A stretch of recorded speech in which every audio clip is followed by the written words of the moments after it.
सबको जय मसीह की। प्रभु का धन्यवाद देते हैं कि आज हम इस खुले बाइबल अध्ययन के लिए इकट्ठे हो सके जूम मीट पे। अभी भी काफ़ी लोगों का आना और है, समय लगेगा, हो सकता है, परंतु जितने लोग आगे हैं तो मैं चाहूँगा बिना विलम्ब करे इस जूम मीट को शुरू करें। मैं यहाँ पे भी बताना चाहूँगा कि मैं कोशिश करके इसकी पूरी रिकॉर्डिंग भी कर रहा हूँ ताकि यूट्यूब चैनल पे भी पूरा जो है सत्र डाला जाए, कि विशेषकर हिंदी में ये सत्र है। तो इसीलिए जिनको मैंने बोला था वो हिंदी में जो बाइबल पढ़ते सुनते समझते हैं या जो इंग्लिश हिंदी दोनों जानते हैं तो वो भी जुड़ सकते हैं। सबको सबका स्वागत है। तो आज हम इस चीज को देखते हैं कि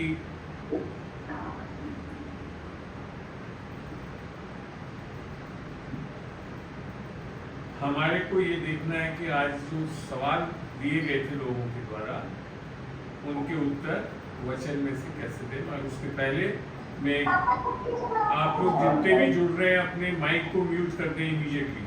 जितने भी जुड़ रहे हैं माइक को म्यूट कर दें, बहुत डिस्टर्बेंस आएगी नहीं। और जब पूछने के लिए मौका दूंगा जब पूछेंगे, ठीक है। चलिए हम छोटी सी एक प्रार्थना करता हूँ।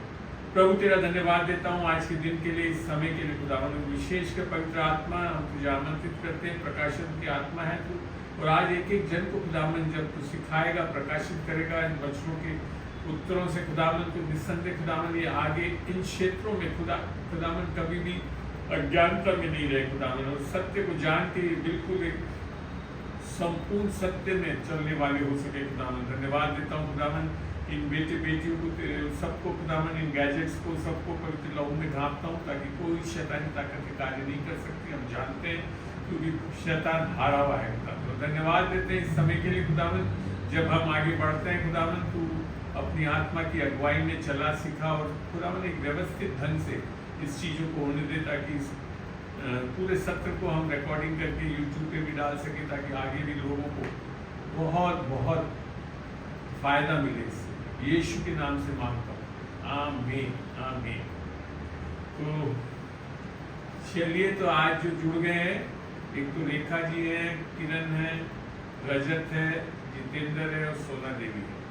इसमें मैं समझता हूँ जो प्रश्न पूछने वालों में रेखा है, किरण है, रजत के तो बहुत सारे हैं सवाल, देखूंगा कुछ ना कुछ जरूर लूँगा, और जितेंद्र के भी, ठीक है। तो मैंने नोट डाउन कर रखे। बाकी ज़्यादातर जूली जी ने जो फुलेरा के लोग हैं उनसे पूछा हुआ था, उनके द्वारा पूछे हुए सवाल थे। मैंने नोट कर रखा अपने आईपैड पर, मैं उनमें से एक एक करके अब आगे बढ़ता हूँ। आप लोग का आवाज़ क्लियर आ रही है? बिल्कुल सुनाई दे रहा है? कोई भी एक जन बता दे मेरे को खोल के। चलिए, बहुत बढ़िया। चलिए, सबसे पहले मैं ले रहा हूँ जो इसमें है, रेखा जी के सवाल है कुछ। रेखा, आपको ध्यान है सवाल?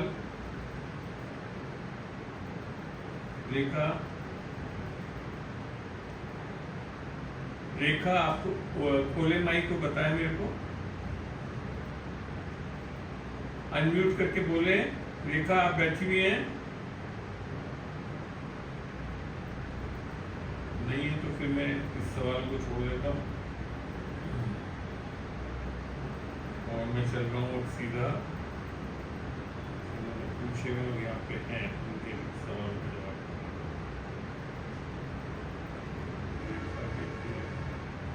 राजकुमार जी के आएंगे। किरण, आपका जो सवाल था एक थोड़ा सिंपल सा था जी।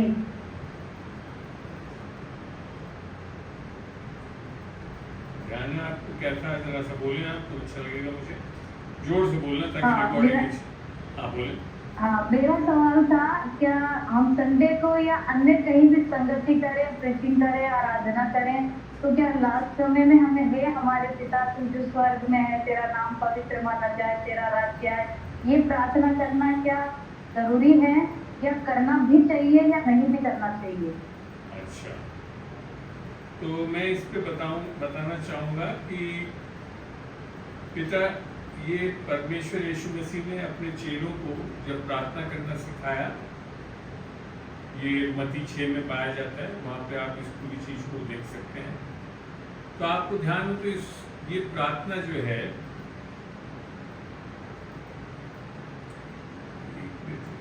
एक मिनट, मत्ती 6 में था ये।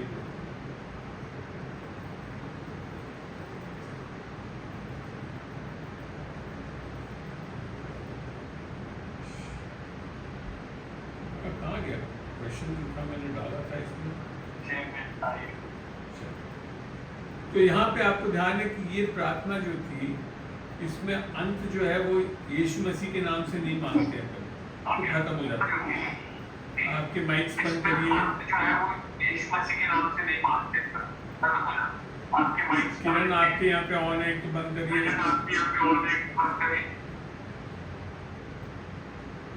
माइक बंद करके रखें, सुनाई देगा। तो ये जो प्रार्थना थी, ये यीशु मसीह के नाम से अंत नहीं की जाती है। मगर अब इसका ये मतलब नहीं कि प्रार्थना गलत है। उस समय था जब उस समय तक यीशु मसीह अभी तक मारा नहीं गया था, गाड़ा नहीं गया, तो तीसरे दिन जी नहीं होता था, अर्थात सुसमाचार पूर्ण रूप से कार्य पूरा नहीं हुआ था। तो यीशु मसीह ने उस समय के उस परिप्रेक्ष्य में, इसमें 2-3 चीज़ें और भी है, जैसे वहाँ पे लिख रखा है इस प्रार्थना में कि हम जब अपने कसूरवारों को माफ़ करते हैं तो परमेश्वर हमारे को माफ़ करता है। पर नए नियम में आकर अब ऐसा नहीं है, क्योंकि नए नियम में आकर जब इफिसियों में पढ़ते हैं हम, अब मैं खोल रहा हूँ, वचन को भी खोल के दिखा रहा हूँ, आप लोग नोट भी कर सकते हैं। और इफिसियों 4 में चलते हैं।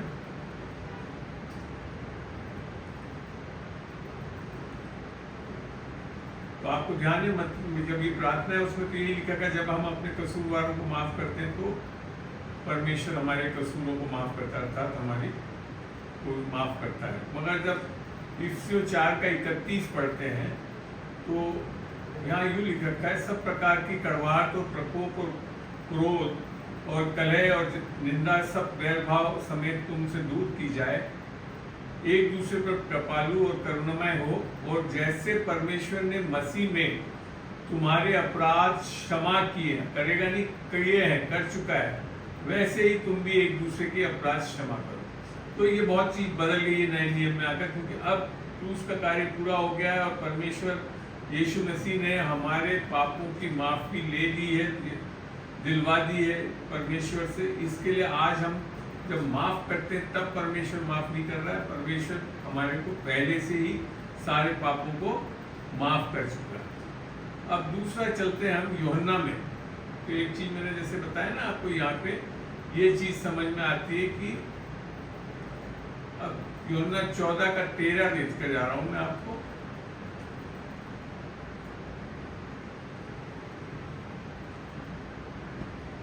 यूहन्ना 14 का 13, यहाँ यीशु मसीह बता रहा है, और जो कुछ तुम मेरे नाम से मांगोगे, अर्थात प्रार्थना किसके नाम से मांगनी है? मेरे नाम से, यीशु के नाम से, वही मैं करूंगा कि पुत्र के द्वारा पिता की महिमा हो। आगे 14 में भी लिखा है, यदि तुम मुझसे मेरे नाम से कुछ मांगोगे तो मैं उसे करूंगा। यहाँ पे ये बदलाव इसके लिए आ गया कि यीशु मसीह का क्रूस का कार्य पूरा हो चुका है, और अब सब कुछ हमको परमेश्वर इसके लिए दे सकता है क्योंकि यीशु मसीह ने सारी ज़रूरतें हमारी पूरी करती, आज्ञाकारिता सब कुछ पूरा कर दिया है हमारे लिए। इसके लिए अब जो भी हम प्रार्थना मांगते हैं, तो जब हम यीशु के नाम से मांगते हैं तो क्या हो जाता है, परमेश्वर पिता बाध्य हो जाता है, क्योंकि यीशु मसीह ने हमारे जो हमको जो करना था परमेश्वर के लिए, वो सब कुछ उसने कर दिया है। इसके लिए आज की तारीख में नए नियम में आकर जो प्रार्थनाएं हमको मांगनी है वो किसके नाम से मांगनी है? यीशु के नाम से। तो इस प्रकार से जब हम हमारे बाप और वाली प्रार्थना देखते हैं, ये इस तरह से नहीं है और इसकी कोई गलती नहीं है उसमें, उस समय ये बिल्कुल सार्थक थी। दूसरी चीज, परमेश्वर ने मत्ती 6 में ही, वापिस हम मत्ती 6 में चल रहे हैं जहाँ पे प्रार्थना थी,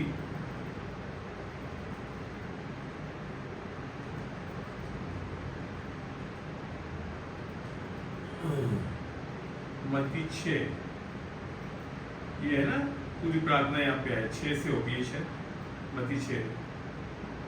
मगर यहाँ इसलिए तुम उनके समान बनोगे, अतः तुम इस रीति से प्रार्थना करो। ये है वो प्रार्थना जो अपन अक्सर हम लोग जैसे अभी किरण भी बोल रही थी कि करना चाहिए नहीं करना चाहिए।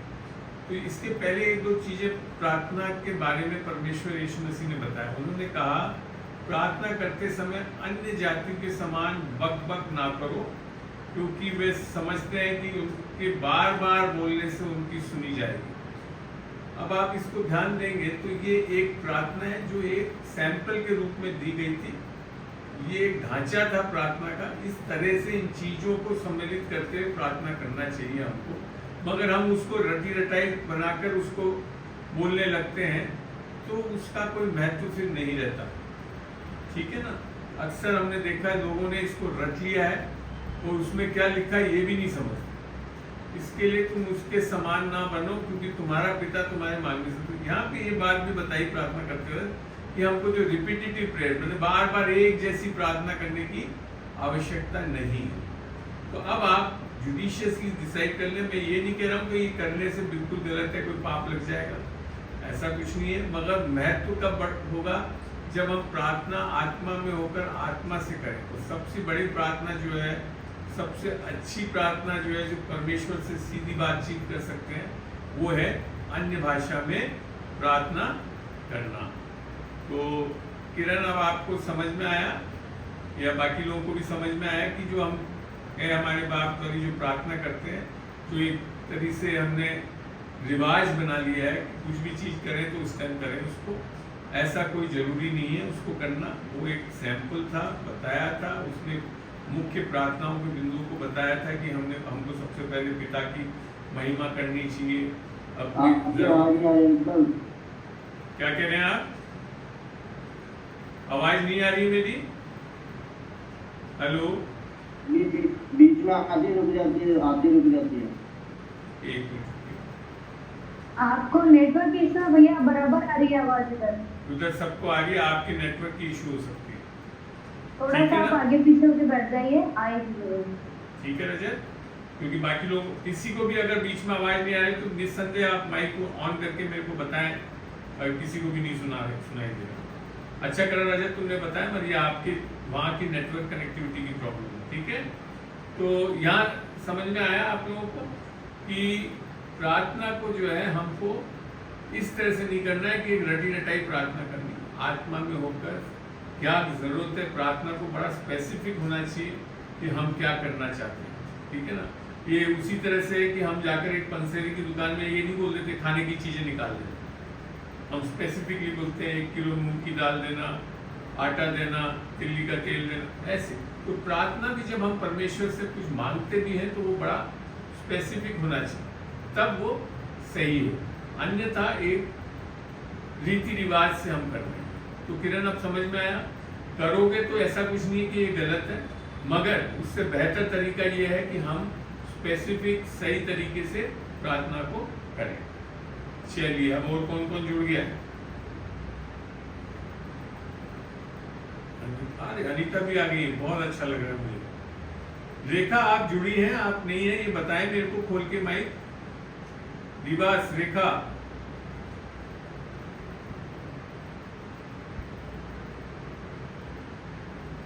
आपका कोई रिस्पॉन्स ही नहीं आ रहा। चलिए, अच्छा, और किसने सवाल पूछा था?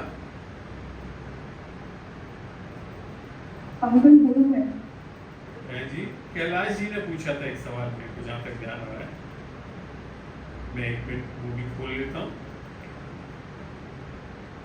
कैलाश जी आपको ध्यान है? कैलाश जी ने बड़ा अच्छा बोला था कि मन के अलावा भी किसी और तरीके से ऐसा कुछ पूछा था ना? हाँ भाई, मन से एक विश्वास किया जाता है, लेकिन क्या मन के अलावा भी मनुष्य कहीं से विश्वास कर सकता है? हाँ ठीक है, सवाल आपको समझ में आया। उन्होंने बोला एक मिनट माफी चाहूँगा, थोड़ा क्या ये इसमें मैंने लिख रखे काफ़ी लोगों के सवाल एक साथ डाल रखे हैं। मैं चाह रहा था कि सीरियल प्लीज शुरू हो जाएगा तो आसानी होगा, बीच बीच में ढूंढने में थोड़ी सी कठिनाई आ रही है मेरे को। राजकुमार जी भी आ गए।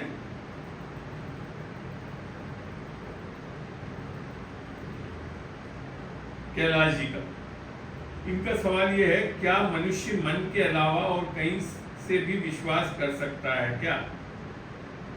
यही बोला ना आपने? ठीक है कैलाश जी, यही है सवाल। यही है।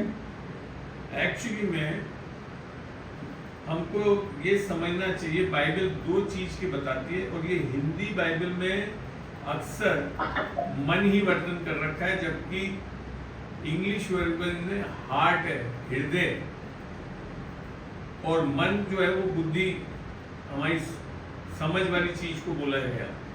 ठीक है ना? तो हिंदी में हर जगह जब बाइबल इंग्लिश में लिख रखा होगा कि बिलीव बाय योर हार्ट, वहां पे भी मन कर रखा है। तो ये आप लोगों को इसके लिए दिक्कत आती है, और आपने तो सीधा सवाल ही सही है पूछ लिया कि मन के अलावा भी कुछ और हो सकता है। तो आपको पहली चीज तो ये समझना पड़ेगा कि मन अर्थात आपकी बुद्धि शक्ति जो है, बुद्धि जो होती है, जिसको रोमियो 12:2 में भी बोला है, तुम्हारे मन के नए हो जाने से तुम परमेश्वर की, तो मन को तो नया करना है। अब यहाँ पे हृदय और दिमाग के बीच का अंतर मैं बताता हूँ, जो कि बाइबल में हृदय और मन, ठीक है ना, हृदय और मन अलग अलग होते हुए भी आपस में जुड़े हुए से ही हैं। ठीक है? अब हृदय में जो चीजें हैं वो है भावनाएं, संवेदनाएं और जुनून है, प्रेरणा है, इच्छा है, और इच्छा का केंद्र है। और विश्वास जो बाइबल का है वो हृदय से किया जाता है। इसके लिए विश्वास, भरोसा और प्रेम का स्थान जो है वो हृदय है। ये एक आंतरिक व्यक्ति के रूप में आत्मा या भावना का प्रतिनिधित्व करता है। जो आपकी आत्मा है वो वास्तव में हृदय का एक पार्ट, हृदय जो है आत्मा है उसका एक पार्ट है। ठीक है ना? आ रही बात समझ में? ठीक है? अब जो मन है वो बौद्धिक क्षमताएं, माने आपकी सोचने की और ज्ञान की क्षमताएं, तर्क और विचार होता है उसमें। ज्ञान, समझ और बुद्धि का केंद्र है। तर्क, विश्लेषण और निर्णय लेने का स्थान है। ये बुद्धि जो है वो जब तक तर्क संगत संज्ञानात्मक पहलू का प्रतिनिधित्व करती है। तो मुख्य जो अंतर है, एक तो भावनाएं बनाम कारण। तो बुद्धि तो है वो तो कारण ढूंढती है, और कई लोग बुद्धि से विश्वास करते हैं। इसको इंग्लिश में बोलते हैं मेंटल एसेंट। वो तर्क लगाकर विश्वास करते हैं, जबकि अंतर्ज्ञान बनाम तर्क बहुत अलग चीज है। अंतर्ज्ञान एक आत्मा का ज्ञान है। ठीक है ना? विश्वास बनाम ज्ञान, विश्वास एक अलग चीज है, और ज्ञान से एक जैसे विश्वास करते हैं उसको बोलते हैं सांसारिक विश्वास। जब हम देख लें, समझ लें, छू लें, टेस्ट ड्राइव ले लें, तब हम करते हैं, है ना? तो ये चीज बिल्कुल है। बल्कि बाइबल में जब आप एक चीज, एक वचन दिखाता हूँ जिससे आपको इस चीज को स्पष्ट कर पाऊंगा। यूहन्ना 11 में चलते हैं। यूहन्ना, यहाँ पे आपको ध्यान हो, लाजरस के बारे में, पूरी कहानी के बारे में है इसमें, और 11:40 पढ़ रहा हूं। देखिए यहाँ यीशु क्या बोल रहा है मार्था से। यीशु ने उससे कहा, क्या मैंने तुझसे ना कहा था कि यदि तू विश्वास करेगी तो परमेश्वर की महिमा को देखेगी?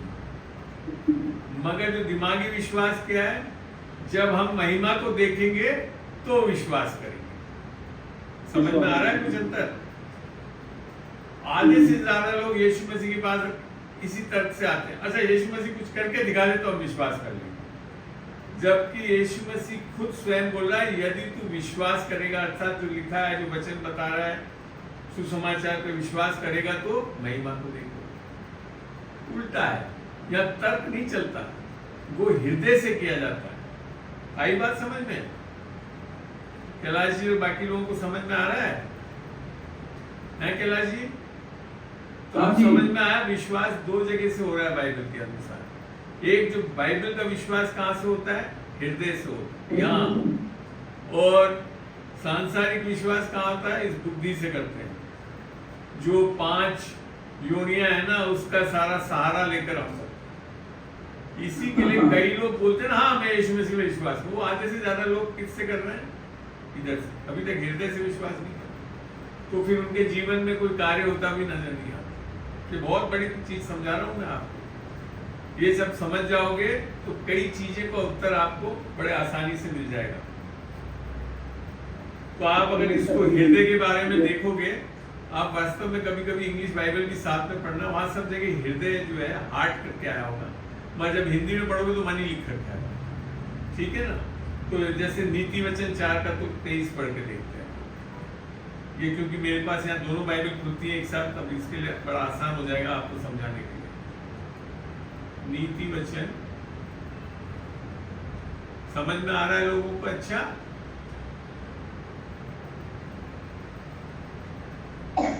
जी बिल्कुल, बहुत अच्छा लग रहा है। नीति वचन प्रोवर्ब्स 4 का मैं 23 बोल रहा हूँ।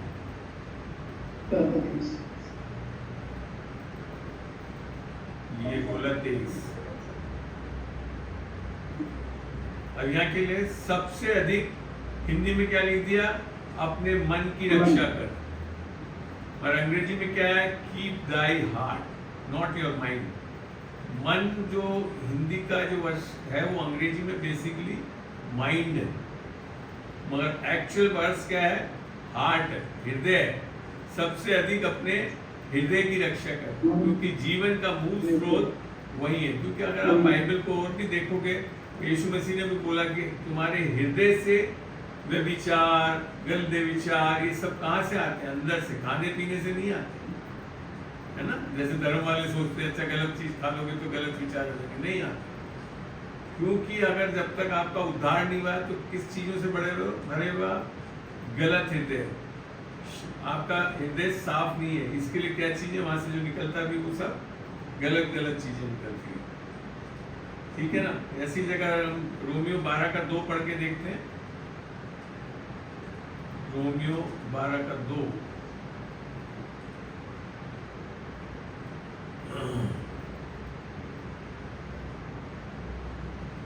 रोमियो 12 का 2।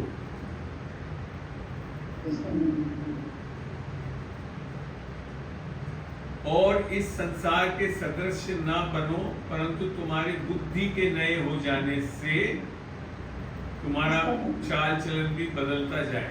किसी वर्जन में मन के नए हो जाने से भी लिखा हुआ है, ठीक है ना। तो यहाँ तो मन सही है, बुद्धि है वो। तो इंग्लिश में भी जहाँ देखोगे तो यहाँ पे हार्ट नहीं लिख रखा, रिन्यूइंग ऑफ योर माइंड नहीं लिख रखा। आई बात समझ में?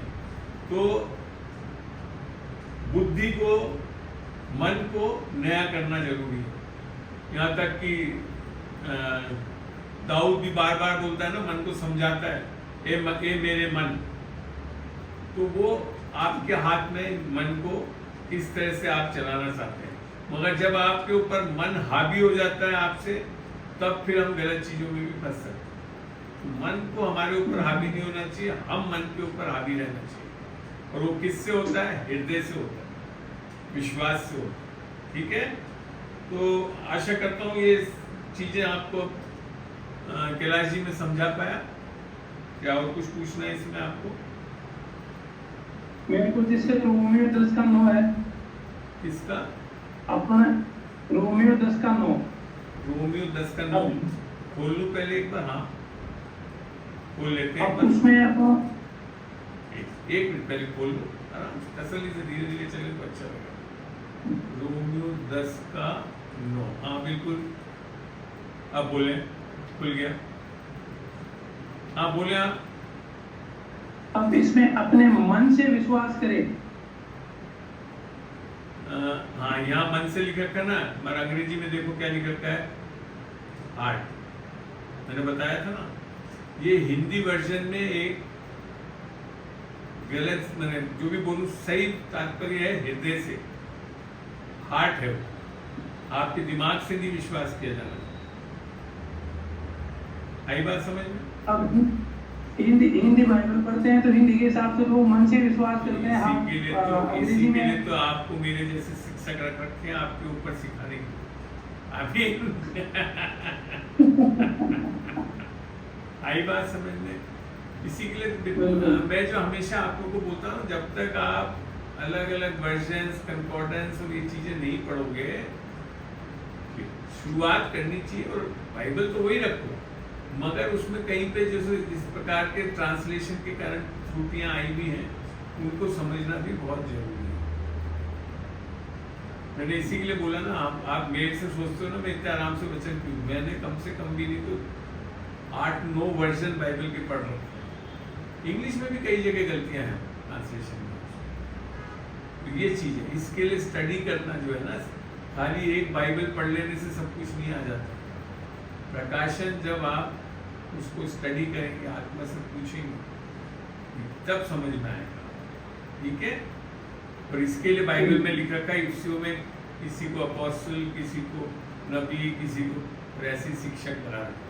तो इसके लिए आप इन लोगों को आप नेग्लेक्ट नहीं कर सकते। कोई सोच रहे नहीं मैं तो सीख जाऊंगा, अपना नहीं कर पाऊंगा। इसी के लिए परमेश्वर ने लोगों को ठहराया है डिफरेंट ऑफिसेस में, ताकि आपको सही समझ, सही सीख दे सके। प्रभु का धन्यवाद हो, मेरे जैसे को आप लोगों को ठहरा रखा है। आमीन। चलिए, हाँ, अब और कौन कौन जुड़ गया है इधर पे? अभी तक मेरे को ये जूली जुड़ी है क्या? रेखा दीदी बीच में पूछ रहे थे, उनसे पूछ लो आप। रेखा आप जुड़ी हुई हैं, खोल सकती हैं आप माइक को, बताएं मेरे को एक बार। रेखा माइक खोल के बोले एक बार, क्योंकि आपने सवाल बड़े अच्छे पूछे, इसके लिए आपके रहते हुए जवाब देना चाहता हूँ। आपसे बात हुई है क्या अभी किरण इनकी? हैं? नहीं, वो माइक ही खोल के बीच में बोल रही है, आपने ध्यान नहीं हाँ, दिया। रेखा आप बोल रही है। रेखा सुनाई दे रहा है आपको? ये सुनाई दे रहा है। रेखा सुनाई दे रहा है आपको? रेखा में जो बोल रहा हूँ सुनाई दे रहा है आपको? तो रखा है इसमें। हेलो, सुनाई दे रहा है आपको?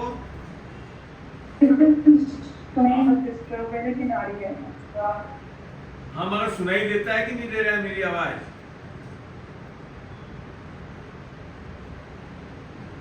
दीदी क्या आपको अंकल जी की आवाज सुनाई दे रही है?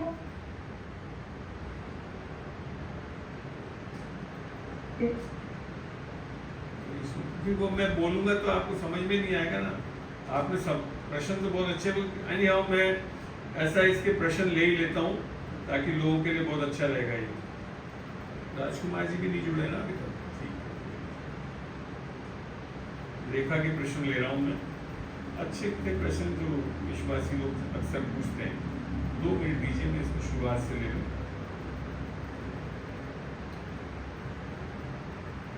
जी, जूली ने भी जो भेजे हैं बहुत अच्छे अच्छे प्रश्न भेजे हैं, अगर वो नहीं भी आए तो हम देखें।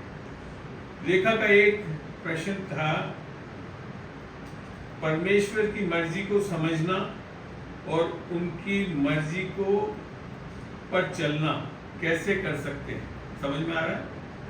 इन्होंने गॉड की विल को समझना एंड उनकी विल को फॉलो करना कैसे कर सकते हैं। ठीक है, ये सवाल था। तो इसमें हम पहले चलते हैं रोमियो 12:1 में।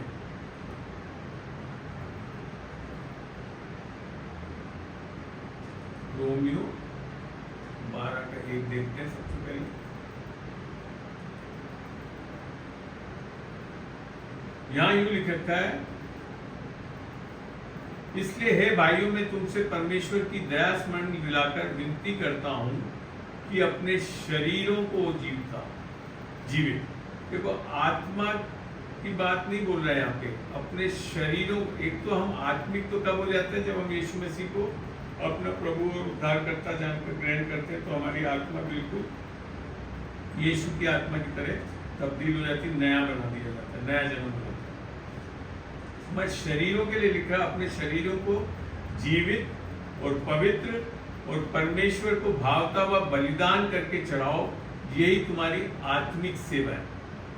आत्मिक तो आत्मा में हो जाते हैं हम एकदम से, मगर आत्मिक बढ़ना वो कहीं ना कहीं हमारे शरीर और प्राण से संबंध रखता है। ठीक है ना? आ रही बात समझ में?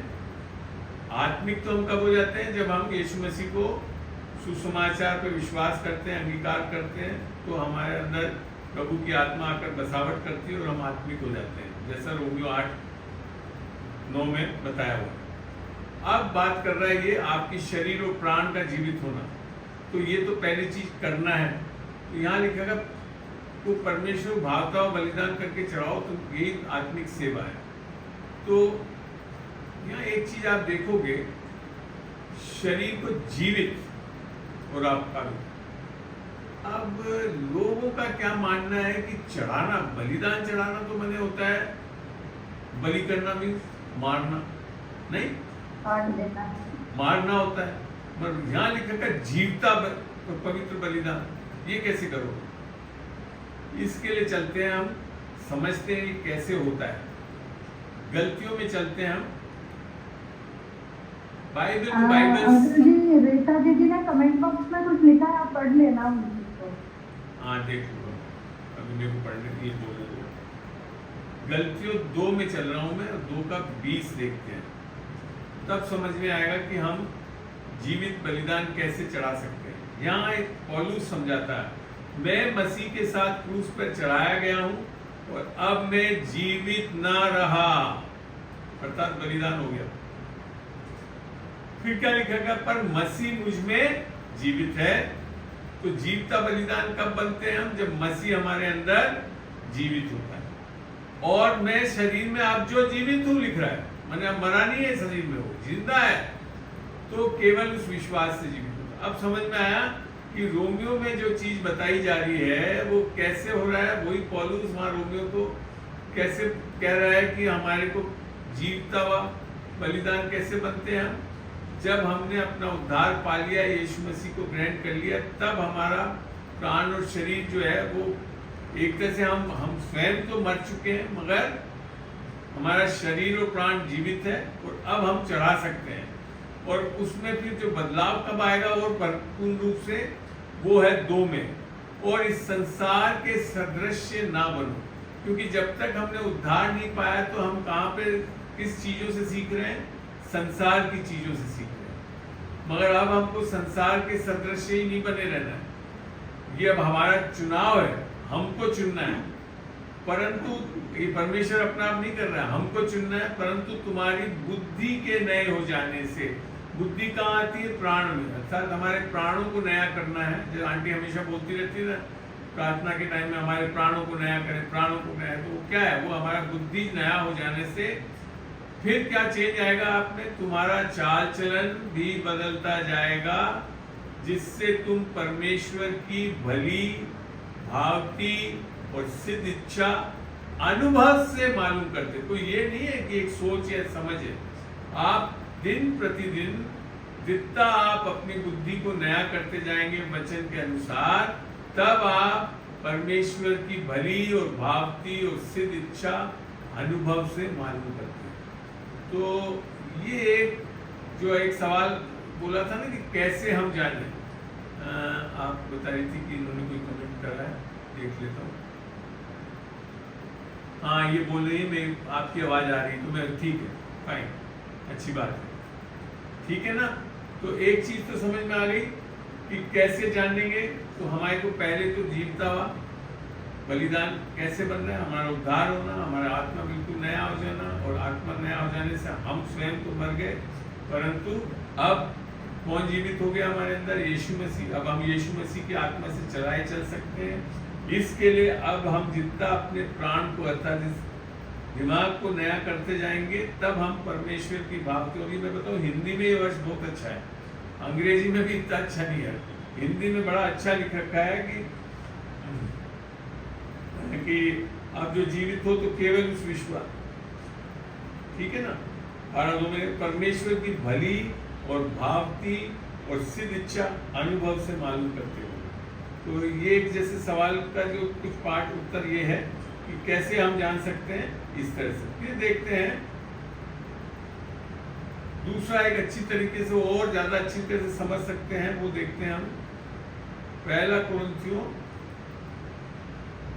14 में चलते हैं, जो हम लोग आजकल प्रार्थना भी करते हैं। 1 कुरिन्थियों 14 2 पढ़ के देखते हैं।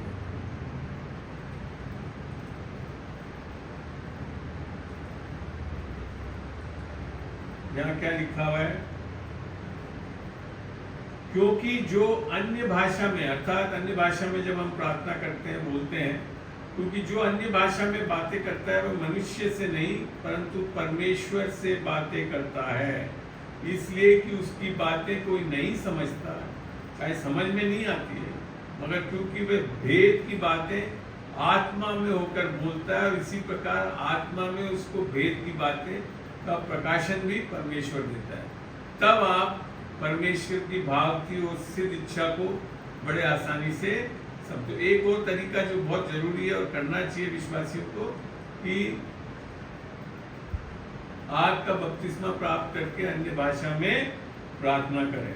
और 14:4 में जो है वहां पे ये लिखा है, जो अन्य भाषा में बातें करता है वह अपनी ही उन्नति करता है। तो जैसे ही आप अन्य भाषा में बोलने लगेंगे, आपकी उन्नति प्राण, आत्मा और शरीर तीनों में होगी।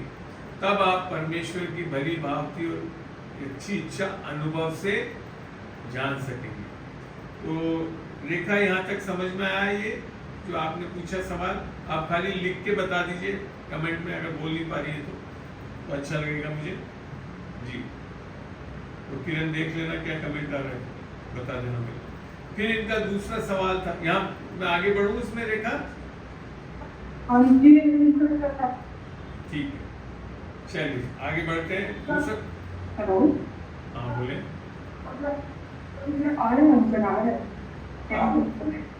आपकी आवाज यहाँ नहीं आ रही क्लियर थी, अच्छी बोले उनको क्या? समझ में आ रहा है, कह रही थैंक यू, उनका बहुत अच्छा लग रहा है। ठीक है, चलिए अगला सवाल था इसका, सेल्फ लाइफ में फ्रूट ना दिखे या कमी होने पर दूसरे लोगों को जीसस के लिए एंड गॉस्पेल बताने पर लोग हमारी लाइफ को जज करते हैं, उन्हें बिलीव करने में टफ लगता है। बात समझ में आ गई? इंग्लिश हिंदी दोनों मिक्स करके लिखा है इसने। बात, सवाल समझ में आया आप लोगों को? कोई भी एक जन सब बोल दे, नहीं समझ में आया? चलिए मैं इसको थोड़ा और ढंग से बताता हूँ। हम अपने आप, हमारे जीवन में जब फल नहीं दिखते हैं या कमी होने पर दूसरे लोगों को हम जीसस के लिए और उसका सुसमाचार कैसे बताएं, क्योंकि लोग हमारी लाइफ को देख के हमारा जज करते हैं, उन्हें बिलीव करने में मुश्किल होती है। निस्संदेह बहुत सही चीज बोली। अगर हम ही यीशु मसीह के सुसमाचार उसके बारे में बताएं पर हमारे जीवन में वो फल नहीं है जो चीज होनी चाहिए, तो फिर वो लोग बाग उस पर विश्वास क्यों करेंगे? यही है ना आपका सवाल रेखा, यही है ना सवाल? समझ में आया आप लोगों का? और ये आप लोगों के कईयों के भी यही सवाल हो सकते हैं। बिल्कुल बिल्कुल, बहुत बढ़िया। मगर जब वचन से देखते हैं तब समझिए फल कैसे लग रहा है। पहला तो देखते हैं हम चल के, सबको समझ में आ रहा है, सुनाई दे रहा है अच्छी तरह? बिल्कुल बिल्कुल, वचन भी दिख रहा है सबको अच्छी तरह? अगला सवाल शायद सोना जी का है, उन्होंने कमेंट बॉक्स में डाला मेरा। वो अब आखिरी में लूंगा, अभी पहले जो पुराने आया मेरे पास उसको करूंगा, पहले भेज देते तो अच्छा रहता है। कोई बात नहीं, लेंगे समय रहते हुए देखेंगे, ठीक है? सोना जी आप थोड़ा सा इंतजार करें, देखेंगे। और हो सकता है इधर पे जो सवाल है उनमें आपका जवाब भी मिल जाए। यहाँ यूं लिखा है यूहन्ना 15:5 में यीशु मसीह बोलता है, मैं दाखलता हूँ, तुम डालियां हैं, जो मुझ में बना रहता है और मैं उसमें, ये दोनों चीज होना है। मुझ में आपको उसमें बने रहना और परमेश्वर यीशु मसीह आप में बना रहता है, वह बहुत फल फलता है, क्योंकि मुझसे अलग होकर तुम कुछ भी नहीं कर सकते। तो वास्तव में क्या है, एक तो यीशु मसीह हमारे आत्मा में आ गया और हमेशा रहेगा, वहां से तो हटेगा नहीं, और प्राण और शरीर में आप अलाउ करते हैं जब आत्मा से चलते हैं, जब करते हैं। तो इसके लिए यहाँ लिखा है जो मुझ में बना रहता है, और बना रहने का फिर कंडीशन भी बताया, यदि कोई मुझ में बना ना रहे तो वह डाली के समान फेंक दिया जाता है और सूखे जाता है और लोग आग में। इसका ये मतलब नहीं है कि आपको नरक में डाल दिया जाएगा, ये स्वाभाविक चीज बोलती है, जो चीज डाली फल नहीं लाती है उसको फेंक। तो यहाँ पे ये मत समझ बैठना कि यीशु मसीह में तो आ गया और फिर पता नहीं क्या गलती कर दी तो हट गए, ऐसा नहीं बोल रहा है। आगे समझते हैं इसको। यदि तुम मुझ में बना रहो और मेरी बातें तुम में बनी रहे तो जो चाहो मांगो और वह तुम्हारे लिए हो जाएगा। ये बहुत बड़ी चीज बोली है। बना रहना, एक तो उद्धार पाना जो आत्मा में आ गया, मगर बातों में बना रहना वो कहाँ है? प्राण और शरीर से संबंधित रखता है। तो जो चाहोगे मांगोगे तो वह तुम्हारे लिए हो जाएगा। फिर क्या बोल रहा है? आई बात समझ में? तो यहाँ पे आपका परमेश्वर यीशु मसीह के साथ जुड़े रहना, अंग्रेजी में जैसे लिखा गया इफ वी अबाइड इन मी, ये वर्ड अबाइड का मतलब है हम कहाँ रहते हैं दिन भर।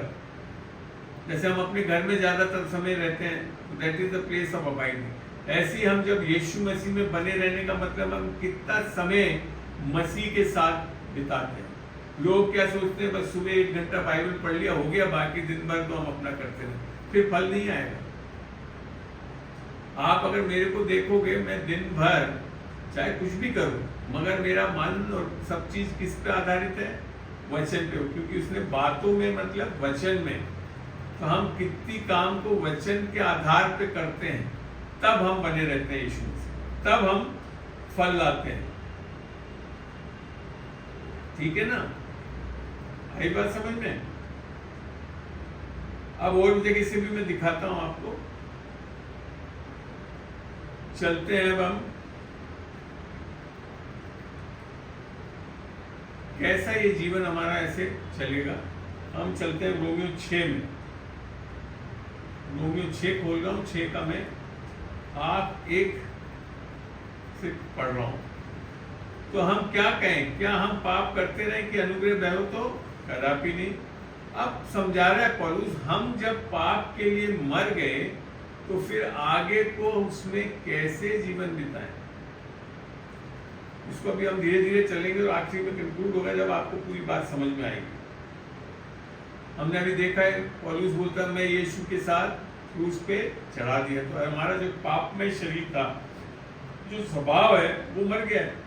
तो अब हम कैसे उसमें जीवन बिताएंगे? कैसे?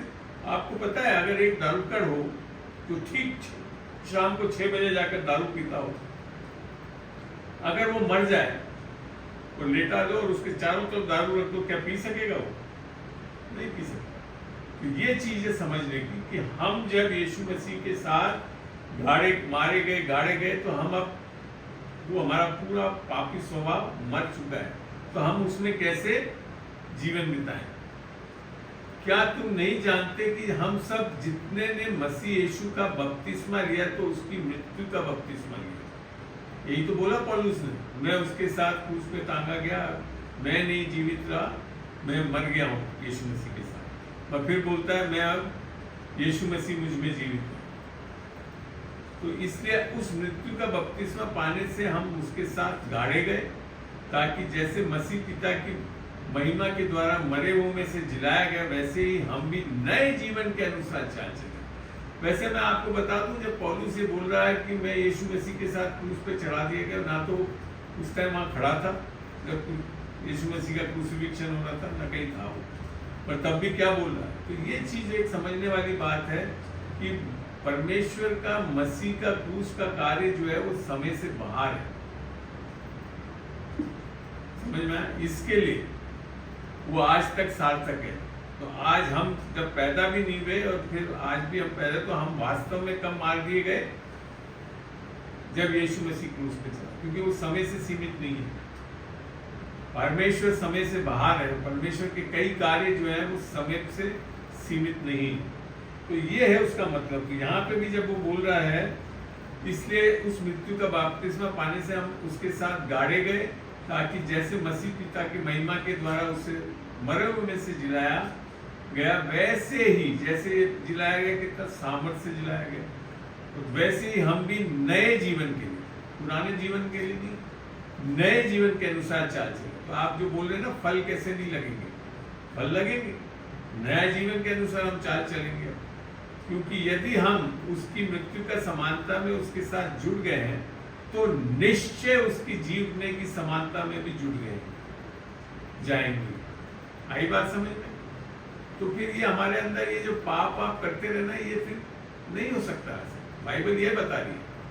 क्योंकि हम जानते हैं कि हमारा पुराना मनुष्य तो उसके साथ क्रूस पर चढ़ा है, वही जो पौलुस ने समझाया, ताकि पाप का शरीर नाश हो जाए, ताकि हम आगे को पाप के दासत्व में ना रहें। और वो समझा हो रहा है, क्योंकि जो मर गया वो पाप से मुक्त हो चुका। मैं जैसे बताया ना, एक दारूकर मर गया तो वो पीने वाली आदत से मुक्त हो चुका, वो वापिस कैसे पी सकता है? इसलिए यदि हम मसीह के साथ मर गए तो हमारा विश्वास ये है कि उसके साथ जिएंगे। तो हमारा विश्वास क्या होना चाहिए? जब यीशु मसीह मारा गया तो मैं भी मार दिया गया हूँ, और अब मैं जब जीवित हूँ तो यीशु मसीह के साथ जी उठा है नए जीवन के लिए। नया जन्म जो यीशु मसीह बोल रहा है वो यही तो है, क्योंकि हम जानते हैं, ये बहुत बड़ी चीज है, ये आपको समझ आना चाहिए, ये आपका मन नया हो जाना चाहिए कि हम जानते हैं कि मसीह मरे हुए में से जी उठा और फिर कभी नहीं मरेगा, मृत्यु उस पर प्रभुता नहीं करती। वैसे ही क्योंकि वह जो मर गया तो पाप के लिए एक ही बार मर गया, परंतु जो जीवित है तो परमेश्वर के लिए जीवित है। क्योंकि जब यीशु मसीह परमेश्वर के लिए जीवित है तो हम अब क्या हो जाएंगे? ऐसे ही तुम भी अपने आप को पाप के लिए तो मरा, परंतु परमेश्वर के लिए मसीह यीशु में जीवित समझो। इसलिए पाप तुम्हारे नाशवान शरीर में राज्य ना करे कि तुम उसकी लालसाओं के अधीन रहो। और फिर बोल रखा, और ना अपने अंगों को, अब हमारे हाथ में है, अब अपने अंगों को अधर्म के हथियार होने के लिए पाप को मत सौंपो। ये पाप होनी है, क्रिया नहीं है, ये एक व्यक्तित्व है ना, नाउन है। उसको मत सौंपो, पर अपने आप को मरे हुए में से जो जी उठा हुआ जानकर परमेश्वर को सौंपो, और अपने अंगों को धार्मिकता के हथियार होने के लिए, पर तब फल लगेंगे। तो ये हमारे हाथ में है फल लगना। आई बात रेखा समझ में? बाकी लोगों को भी। और फिर उसको बहुत अच्छा समझाया है कि जब बताइए, इन चीजों को मैंने समझाया, समझ में नहीं आया या कोई चीज में पूछना चाहते हैं तो पूछें आप। समझ में आ रहा है फल लगते क्यों है? क्योंकि ये है वास्तविकता आत्मिक जगत में हमारे। उद्धार ये चीज करके दे रहा है हमारे लिए, हैं? अच्छा लग रहा है, बिल्कुल समझ में आ रहा है। चलो, इन आयतों को नोट कर लिया। अब लेकर चल रहा हूं आपको गलतियों में। आज आपको पूरा ये चीज समझाना चाहता हूं कि लोग बात जूझते रहते हैं ना कि हमारे को कैसे फल रहा है, क्या, तो क्योंकि वास्तविक आत्मिक जगत की सच्चाइयों को हम जाने, अंगीकार करें, उसमें बने रहें, तब बदलाव देखते जाएंगे। अब गलतियों 5 का 22 खोल रहा हूं मैं। यहां लिख रखा है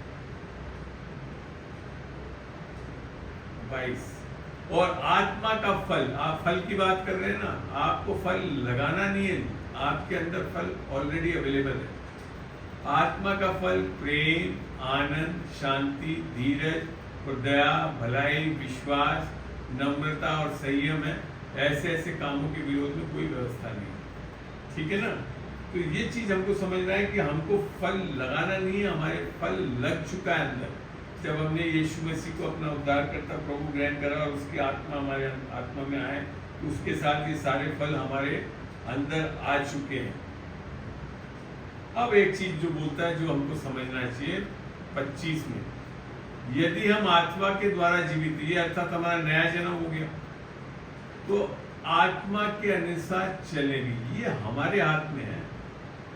परमेश्वर आपको जो मर्जी है, पवित्र आत्मा जो मर्जी नहीं चलाता। हमको परमेश्वर की आत्मा के अनुसार चलना। यहाँ पे लोग धोखा खाते हैं, वो सोचते बस आ गया, अब अपना आप हो जाएगा। नहीं, ये आपका एक पॉजिटिव और एक तरह से क्या कमिटेड डिसीजन होना चाहिए कि हाँ, अब मैं पवित्र आत्मा जैसे चलाएगा वैसे चलूंगा। तो पवित्र आत्मा कैसे चलाता है? वचन के अनुसार। क्योंकि बाइबल में लिख रखा है यूहन्ना 6:63 में वहाँ पे कि मेरा शब्द आत्मा और सच्चाई है। ठीक है ना? तो विश्वासी जो आ गया प्रभु में, वो आत्मा से जीवित तो हो गया, उद्धार पा लिया, नया जन्म पा लिया, मगर फिर आत्मा के अनुसार चलना भी है। क्योंकि आपको ध्यान हो कि रोमियो 8:14 में भी जितने लोग आत्मा के चलाए चलते हैं वे परमेश्वर के बेटे बेटियों में का हक पाते हैं। तो वो सारी चीजें कहाँ है, आपका डिसीजन है। तो फल क्यों नहीं लग रहा है लोगों का, हम डिसीजन ही नहीं ले रहे आत्मा से चलने का। हम अभी भी क्या चाहते हैं कि नहीं, इसी के लिए यहाँ पे आप देखोगे जब रोमियो 5:16 में बहुत बड़ी चीज लिख रखी है, इसको पढ़ते हैं। पर मैं कहता हूं आत्मा के अनुसार चलो, ये हमारा काम है चलना, तो तुम शरीर की लालसा किसी रीति से पूरी नहीं करोगे। शरीर की क्या लालसा है, वही गलत चीजें करना और ये सब। मगर जब हम आत्मा के अनुसार चलते हैं, जब आत्मा हमको मिल चुका है, अंदर रहता है, फल है, ये हमारा डिसीजन है, तो फिर हम क्या है, इन शरीर की लालसाओं को पूरा नहीं करेंगे। ठीक है, आई बात समझ में? तो यह समझाया भी, क्योंकि शरीर आत्मा के विरोध में है और आत्मा शरीर के विरोध में लालसा। पता है आत्मा के लिए लालसा शब्द करना, यूज करना मेरे को बहुत अच्छा नहीं लगता, पर परूस ने बहुत स्ट्रांगली लिखा है। जैसे शरीर लालसा करता है, ऐसी आत्मा भी आपके लिए लालसा करता है। ये एक दूसरे के विरोधी हैं, इसलिए कि जो तुम करना चाहते हो वह ना करने पाओ।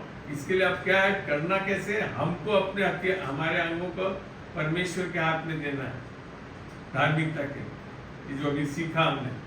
आई बात समझ में? नीचे और चलते हैं। 25 हमने देख ही लिया। चलिए, तो आपको अब समझ में आया फल कैसे लगते हैं? किसी के कोई सवाल? अनुग्रह में जब तक चलोगे तो अनुग्रह वो सामर्थ्य जो फल लाती है ना, ये भी समझना बहुत जरूरी है। आपका उद्धार अनुग्रह और विश्वास से होता है, उद्धार के बाद चलना भी अनुग्रह और विश्वास से ही। हाँ जी। अंकल, जैसे हम अपने जो शरीर की जो इच्छा है वो हम उसे मारेंगे तो हम आत्मा में चलेंगे। देखो, शरीर की इच्छाओं का आप स्वयं को मार सकते हो रजत भाई? शरीर की इच्छाओं को शरीर की इच्छाओं को मारना नहीं है, यही तो सबसे बड़ी बेवकूफी करती है। ये तो धर्म सिखा रहा है आपको, खाली इनकार करना है, मारना नहीं है। मारना तो मैंने फिर आपको मारना पड़ेगा मेरे को, तभी जाकर खत्म होगी शरीर की इच्छा। समझ में आई बात? सुनो तो बात, मेरी बात पूरी सुनो। शरीर की इच्छाओं को मारना नहीं, इनकार करना। और इनकार कैसे करते हैं? जब हम आत्मा से चलते हैं। आत्मा कैसे चलाता है? वचन के अनुसार चलते। वचन शरीर के बिल्कुल विपरीत है। इसको देखो, वचन से समझाता हूं, जब आपको अच्छी तरह समझ में आए। रोमियो में चलते हैं।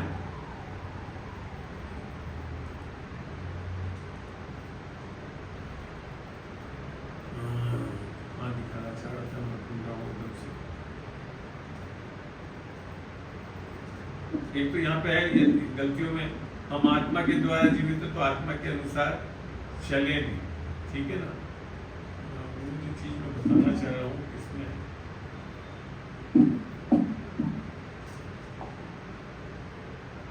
आप जब अपनी सोच को वचन के अनुसार चलोगे ना, वचन के अनुसार करोगे, तब आप आत्मा से चलोगे। अब आपके अंदर जैसे शरीर में तो इच्छा लालसा है कि चोरी करनी, मगर वचन क्या बोलता है? चोरी करना गलत है, गुनाह है, नहीं करना। तो अब हमारे को डिसीजन लेना है कि नहीं करना। परमेश्वर नहीं करता, आपको डिसीजन लेना पड़ता, तब जाकर। अब आपको परमेश्वर की आत्मा मदद जरूर कर सकती, वो भी मैं दिखाता हूँ। चलिए दिखाता हूँ, वो डालता है परमेश्वर आपके अंदर। चलते हैं फिलिपियों में।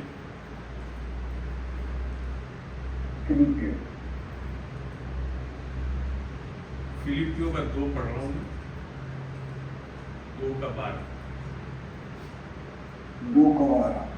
फिलिपियों 2:12। चलिए आपके माइक्स को म्यूट कर लीजिए।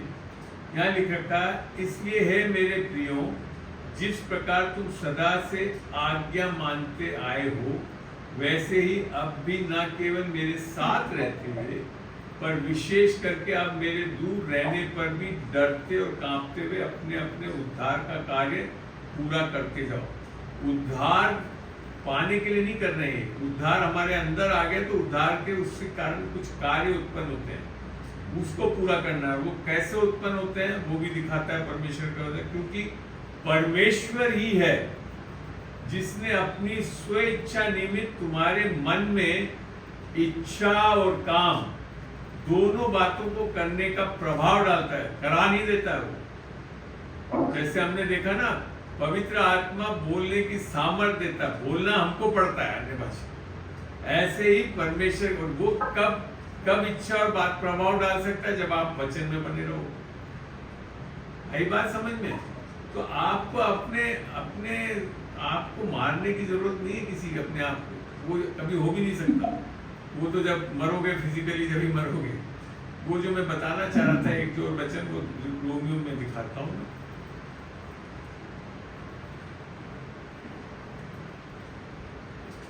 रोमियो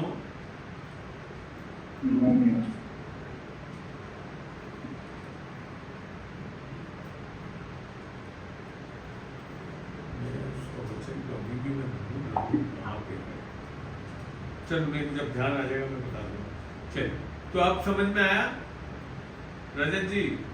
8 में चलने से आएगा शायद, लोग 8 में है, बता दो। एक हाँ जी, अंदर आ गया। देख पाओगे यहाँ बड़ा अच्छा लिखा है जी। रोमियो कौन सा? रोमियो 8 का 6 पढ़ रहा हूँ।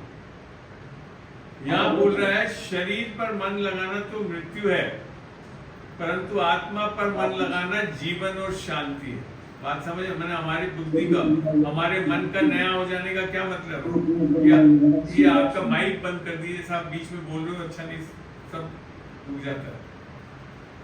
आप अपना माइक बंद करके पढ़ ले वचन को, नहीं तो बहुत आवाज आती है, सब चीज दब जाती है जी। तो शरीर पर मन लगाना तो मृत्यु है, परंतु आत्मा पर मन लगाना जीवन और शांति है। तो क्या है, जब हम आत्मा से चलेंगे तो क्या चलेंगे हम? जीवन और शांति में। अपने शरीर पे चलोगे, शरीर की लालसाओं पे, तो उससे क्या आएगा? मृत्यु आएगा। क्योंकि शरीर पर मन लगाना तो परमेश्वर से बैर रखना हो गया, क्योंकि ना तो परमेश्वर की व्यवस्था के अधीन है और ना हो सकता है। सब वचन के अनुसार हो नहीं सकता। शरीर, आत्मा हो सकती है, और जो शारीरिक दशा में, जिसने उद्धार नहीं पाया है, वे परमेश्वर को प्रसन्न नहीं कर सकता। बड़ा स्पष्ट बताया। परंतु जबकि परमेश्वर की आत्मा तुम में बसता है, तब तुम आत्मिक हो जाते, शारीरिक दशा में नहीं। मगर तब भी, उसके बाद भी उस आत्मा से चलना हमारा दायित्व है। आई बात रजत? बाकी लोगों को समझ में आई? तो चुनना, विल, हमारी इच्छा शक्ति को परमेश्वर कभी भी अपने बल से नहीं बदल पाए। वो आपको स्वयं इच्छा करनी पड़ेगी कुछ करने की। परमेश्वर का वचन बार बार आपको हिदायत दे देगा कि कैसे चल सकते हैं, कैसे फल ला सकते हैं, कैसे क्या कर सकते हैं। तो आशा करता हूँ रेखा तुम्हारी,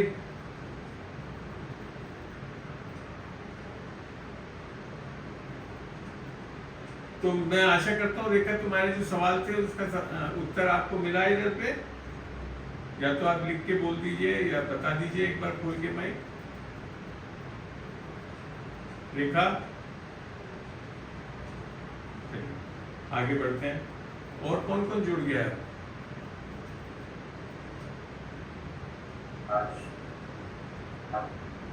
जूली नहीं जुड़ी है, और ना कोई इनका फुलेरा से कोई जुड़ा है। ज्योति, तुम्हारे को पता है जूली आंटी ने क्या क्या, दीदी ने क्या क्या सवाल पूछे हैं? ज्योति, राजकुमार जी जुड़ चुके हैं क्या इसमें? राजकुमार जी भी। अच्छा, इसके अलावा अब चलो, मैं अगर वो जो नहीं है जुड़े हुए तो उनके सवाल अभी नहीं लेना चाहूंगा मैं।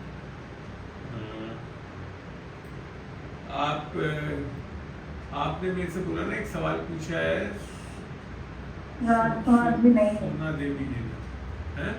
कमेंट बॉक्स में आया है सोना देवी जी का। क्या आया है? बस ऐसे ही लिखा, मेरा है। आप सोना जी खोल के माइक बता ही दीजिए, मेरे को तो क्या पे समझ में नहीं आता। बोलिए सोना। हाँ बोलिए, क्या सवाल है आपका? लेडीज को आराधना में सिर ढकना जरूरी है या नहीं है? स्त्रियों को। और कोई इसका जवाब देना चाहेगा आप में से? मैं दे दूं? दीजिए, मैं फिर वचन से भी सिखाऊंगा। हाँ, बोले। अंकल, जो बहाल है ना, वो लेडीज को इसलिए किया गया औरत सुनने के लिए हैं? चलिए, ऐसे सब नहीं। जो लेडीज के बाल होते हैं ना, वो देखो, ये सब तो मैं ना, उनको सिर ढकने की जरूरत मैं नहीं है। आपको ये बताऊं, आप ये वचनों से ही बोल रहे हैं, वही वचन से मैं अभी सिखाता हूं आपको सर ढकना जरूरी है कि नहीं, ठीक है ना? वैसे किरण, आप कुछ बोलना चाहते तो बोल लीजिए, बाकी फिर मैं वचन हाँ, मेरा भी ये कि ऐसा आपकी इच्छा है तो ढके, नहीं तो कोई जरूरी नहीं है। वचन तो ऐसा ही हमने पढ़ा। चलिए, सोना देवी जी, आपने कहाँ वचन में ये पढ़ा कि सर ढकना बहुत जरूरी है? मैंने बताइए वचन। कुरिन्थियों में हाँ, बोलिए। में देखा है। तो आप खुलवाइए, कौन सा है कुरिन्थियों का? पहला कुरिन्थियों हाँ, कौन सा वाला है? 11 से हाँ, 11 का 11 का 5 11 का 5, ठीक है ना? परंतु जो स्त्री बिना सिर ढके प्रार्थना या भविष्यवाणी करती है, वह अपने सिर का अपमान करती है, क्योंकि वह मुंडी होने के बराबर है। अब आप इसको पूरा पढ़ना, चैप्टर को, ठीक है? इसमें और भी चीजें बोल रखी है सर ढकने के बारे में। हाँ, बोले क्या बोले? छठा भी बताइए। मैं कह रहा हूँ ना, एक नहीं और बहुत चीजें बोल रखी है। स्त्री ओढ़नी ना ओढ़े तो बाल भी कटा ले, तो कटा लो। यदि स्त्री के लिए बाल कटाना या मुंडाना लज्जा की बात है तो ओढ़नी ओढ़े। ये कुरिन्थियों चर्च में एक ऐसी परंपराएं थी, और वास्तव में वहाँ पे जो मंदिर में जो औरतें थी जो कि व्यभिचार करती थी, वो लोग भी प्रभु में आ गए थे, वो लोग भी आते थे, उनके बाल मुंडे हुए थे, सब थे, तो वहाँ समझ में ही नहीं आता था कौन क्या है। समझ में आई बात? तो कुछ रीति रिवाज निकाले गए थे। फिर पुरुष के लिए लिखा है था अपना सिर ढांकना उचित नहीं है, क्योंकि वे परमेश्वर के स्वरूप, और ये सारी चीजें बताया है वचन के हिसाब से इसमें लिखा हुआ है। ये सारे रीति रिवाज बता रहा है कुरिन्थियों चर्च के वो हैं। अब एक आगे पढ़े,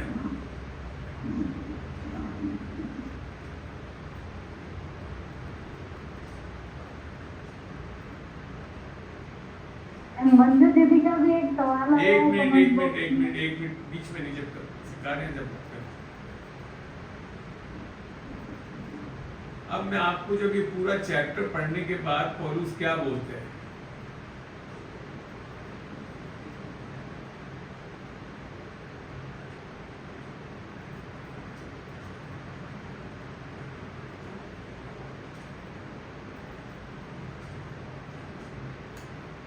यार अभी हम पढ़ रहे थे ये सारी चीजें।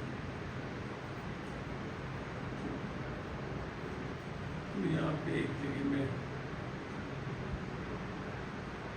एक मिनट रुकिए।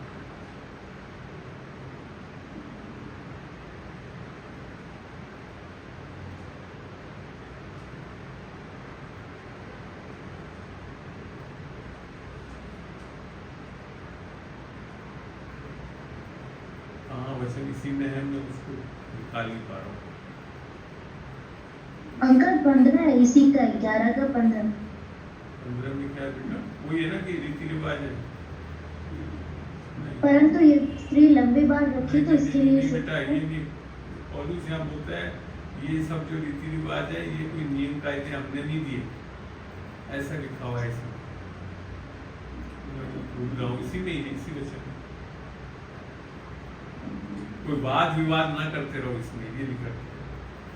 देखो कोई अगर मिल जाए इसी में।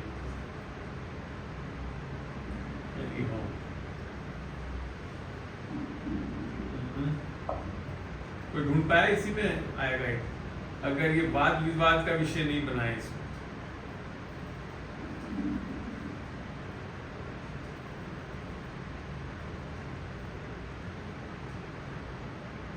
नहीं आया इसमें, है बाकायदा। मैं मेरी यहाँ की बाइबल को मुझे बनाऊँ, 2 मिनट और बाकी इतने में बताना मेरे को क्या सवाल की बात कर रहे थे तुम? इसमें से- अंकल ये 11 के 16 में लिखा हुआ है कि परंतु यदि कोई विवाद हाँ, करना एक चाहे मिनट जहाँ एक मिनट हाँ, हमारे- समझ गए, बिल्कुल सही बोली बेटा। हाँ, यहाँ लेकर खत्म कर रहा है जब अंत में इस विषयों को, तो पौलुस बोलता है परंतु यदि कोई विवाद करना चाहे तो ये जाने कि ना हमारी ओर ना परमेश्वर की कलीसियाओं की ऐसी रीति है। यानी ये एक रीति रिवाज कुरिन्थियों चर्च में थी, उसको लेकर हम सब जगह के लिए नहीं बनाते, नियम कायदे नहीं बनाते। जो चर्च ने करा क्या है, कुरिन्थियों की चर्च की कोई रीति रिवाज जिसके कारण मैंने बताया वहाँ बहुत चीजें थी, वैश्याएं आ गई थी प्रभु में और ये सब थी, तो समझ में ही नहीं आता था कौन है विश्वासी को ऐसे, तो कुछ रीति रिवाज बना रखे थे जिससे वो लोग ऐसे करते थे। और पौलुस ने फिर बाद में अंत में 16 में बोला परंतु यदि कोई विवाद करना चाहे तो ये जाने कि ना हमारी और ना परमेश्वर की कलीसियाओं की ऐसी रीति है। आई बात समझ? इंग्लिश में बड़ा अच्छा लिखा है, but if any man seem to be contentious, लड़ना चाहता है, वाद विवाद करना चाहता है, तो हम बता दें ये सारे जो कस्टम्स हैं ये कोई चर्चेस के लिए नहीं है। आई सोना देवी जी समझ में आया? बाकी लोगों को भी समझ में आया? पहली चीज बता दूं, आप ढको या ना ढको तब भी परमेश्वर आपसे प्रेम करता है। आपके ढक लेने से कुछ ज्यादा नहीं करेगा, सबसे बराबर प्रेम करता है। तो हम अब इस सिद्धांतों को क्या करना जरूरी है, जैसे आप ऐसी कलीसिया में जाएं जहां सर ढकते हैं करते हैं, तो बेहतर है उसको अपनाएं, उसको ठुकराएं नहीं वहां पे, लोगों को गिरने का कारण ना बना। मगर ये करना कोई जरूरी नहीं है, ये पौलुस ने समझाया। अब जैसे आप देखते हो अंग्रेज लोग आकर जब इंडिया में आकर प्रचार करते हैं, अक्सर आप देख लो लेडीज सलवार कुर्ता पहन लेती है या साड़ी पहन लेती है, ताकि हमको वो रीति रिवाज से ठेस ना पहुंचे। आई बात समझ में? आई समझ देवी जी समझ में? ये सब धर्म में चलने वालों ने नियम कायदे बनाकर लोगों को बंधन में डाल, देखो साड़ी ढाकती है। ढाकना है, ना ढाकने से परमेश्वर ना तो आपसे ज्यादा प्रेम करता है न कम प्रेम करता है। परमेश्वर आपके इन चीजों के करने से प्रेम नहीं करता, परमेश्वर प्रेम है, भला है, इसके लिए आपसे प्रेम करता है।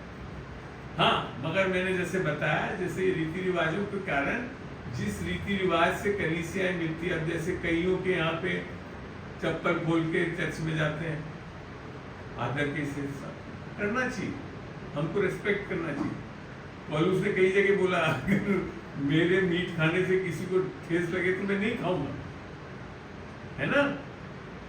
हाँ, मेरे यहाँ सिस्टम रखा, मैंने चप्पल नहीं अंदर आने देती हूँ मैं।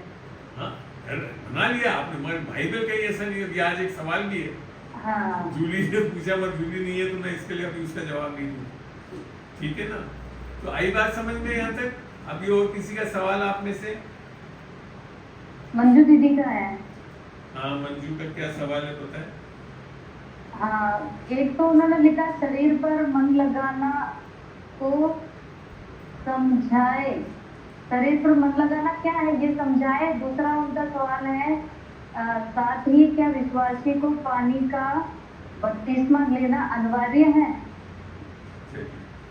बहुत बड़े बड़े टॉपिक हैं जो आप पूछे। वैसे टाइम क्या हो गया? 3:15, ठीक है, 4 बजे तक करेंगे, करते हैं। 2 सवाल है आपका, एक तो क्या बोला, वापस रिपीट करना किरण? एक मिनट, या लिख के भेजा है क्या इसमें, या आपके पास भेजा है? हाँ, कमेंट बॉक्स में लिखा है उन्होंने। अच्छा, यहाँ दिख गया मेरे को, शरीर पर मन लगाना हाँ। को समझाए मंजू दीदी। शरीर पर मन लगाना मंजू जी, ये आपका स्वभाव है। हम तो क्या शरीर की लालसाओं पे मन लगाने लगते हैं। जैसे आप देखोगे तो शरीर में ही लालसाएं आती है ना? पाप जो है शैतान नहीं कराता, खाली सोच देता है। मैं अभी समझाता हूं इसको, तब आपको अच्छी से समझ में आएगा। याकूब में चलते हैं हम, जेम्स। ये जो लालसाओं को मन, शरीर पे मन, लालसा का इसका जो पूछने का जो कारण होता है कि हम मैंने पाप क्यों करते हैं, है ना? सही बात है ना, यही बात है ना।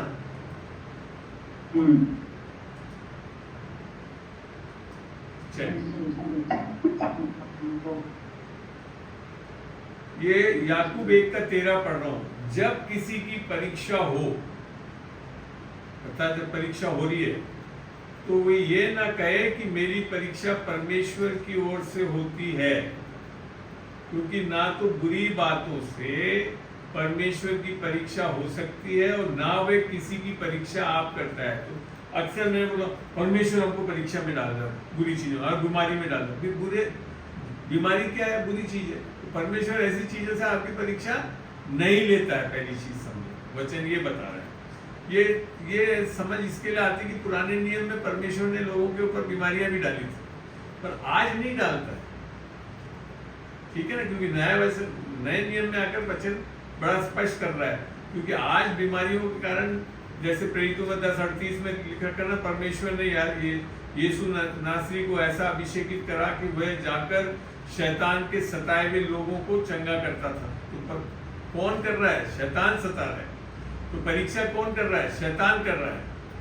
अब आगे बहुत बड़ी चीज लिखी है, परंतु प्रत्येक व्यक्ति शैतान से खींच के नहीं लिख रखा है, अपनी ही अभिलाषा में खींचकर और फंसकर परीक्षा में पड़ता है। तो शैतान भी खाली एक सोच डालता है, चोरी कर लो, बाकी सब चीज जो कर रहे हैं वो आप अपनी अभिलाषा से कर रहे हैं। फिर आपको मन में लगता है अरे कर ले तो अच्छा फायदा हो जाएगा।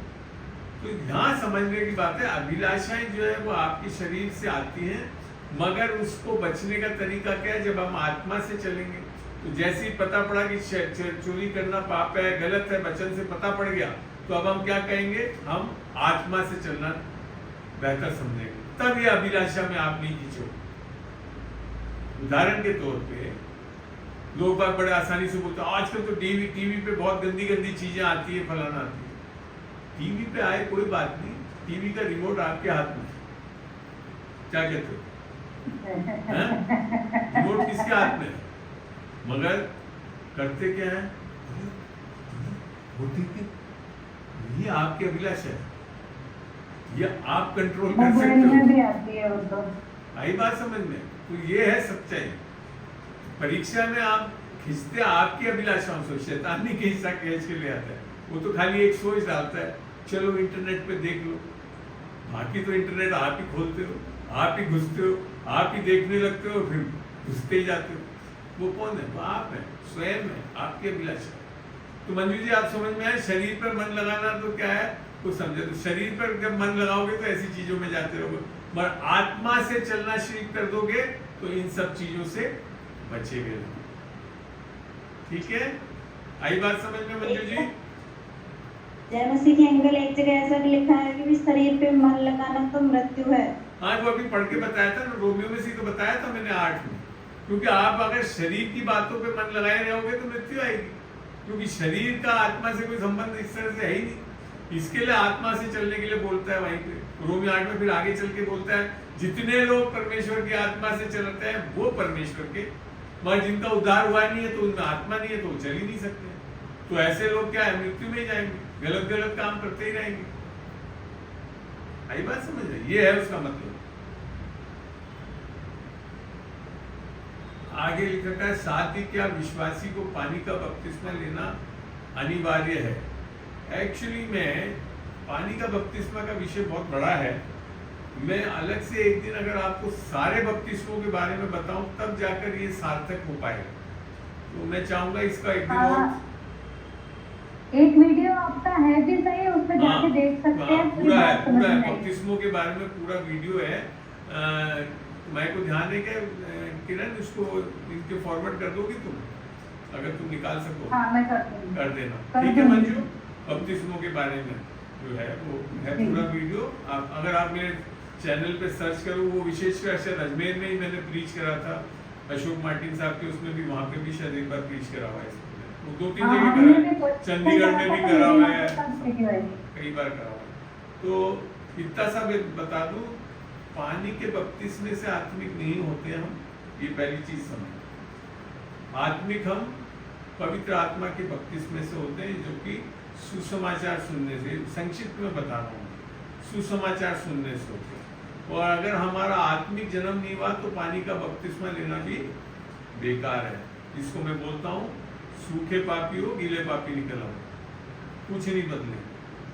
और पानी का बपतिस्मा जो नए नियम में आकर आप जो है, अगर पानी के बपतिस्मे से आत्मिक हो जाते तो यूहन्ना के बाद यीशु को आने की जरूरत नहीं थी, कि यूहन्ना ने पानी का बपतिस्मा देना शुरू कर दिया था, उससे सब आत्मिक हो जाते, तो यीशु मसीह को आने की जरूरत नहीं थी। आई बात समझ में? लॉजिक भी लगाया करो कभी, है ना, तर्क भी लगाया करो। मगर वहीं लिख रखा है, यूहन्ना ही बोलता है कि मैं तो पानी का बपतिस्मा देना है, मगर जो मेरे बाद आता है वो आत्मा में और आग का बपतिस्मा देना। तो वो यीशु मसीह के कारण ही संभव था, वो सबसे इम्पोर्टेंट है।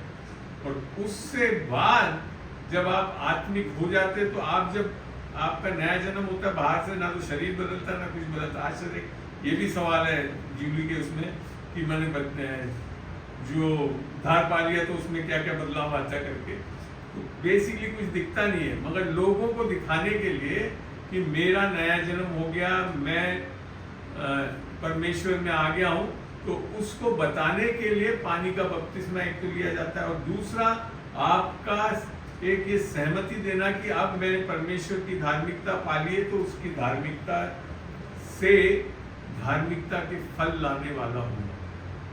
आमीन। ये है पर्पस। तो लेना चाहिए, निसंदेह लेना चाहिए, अच्छी बात।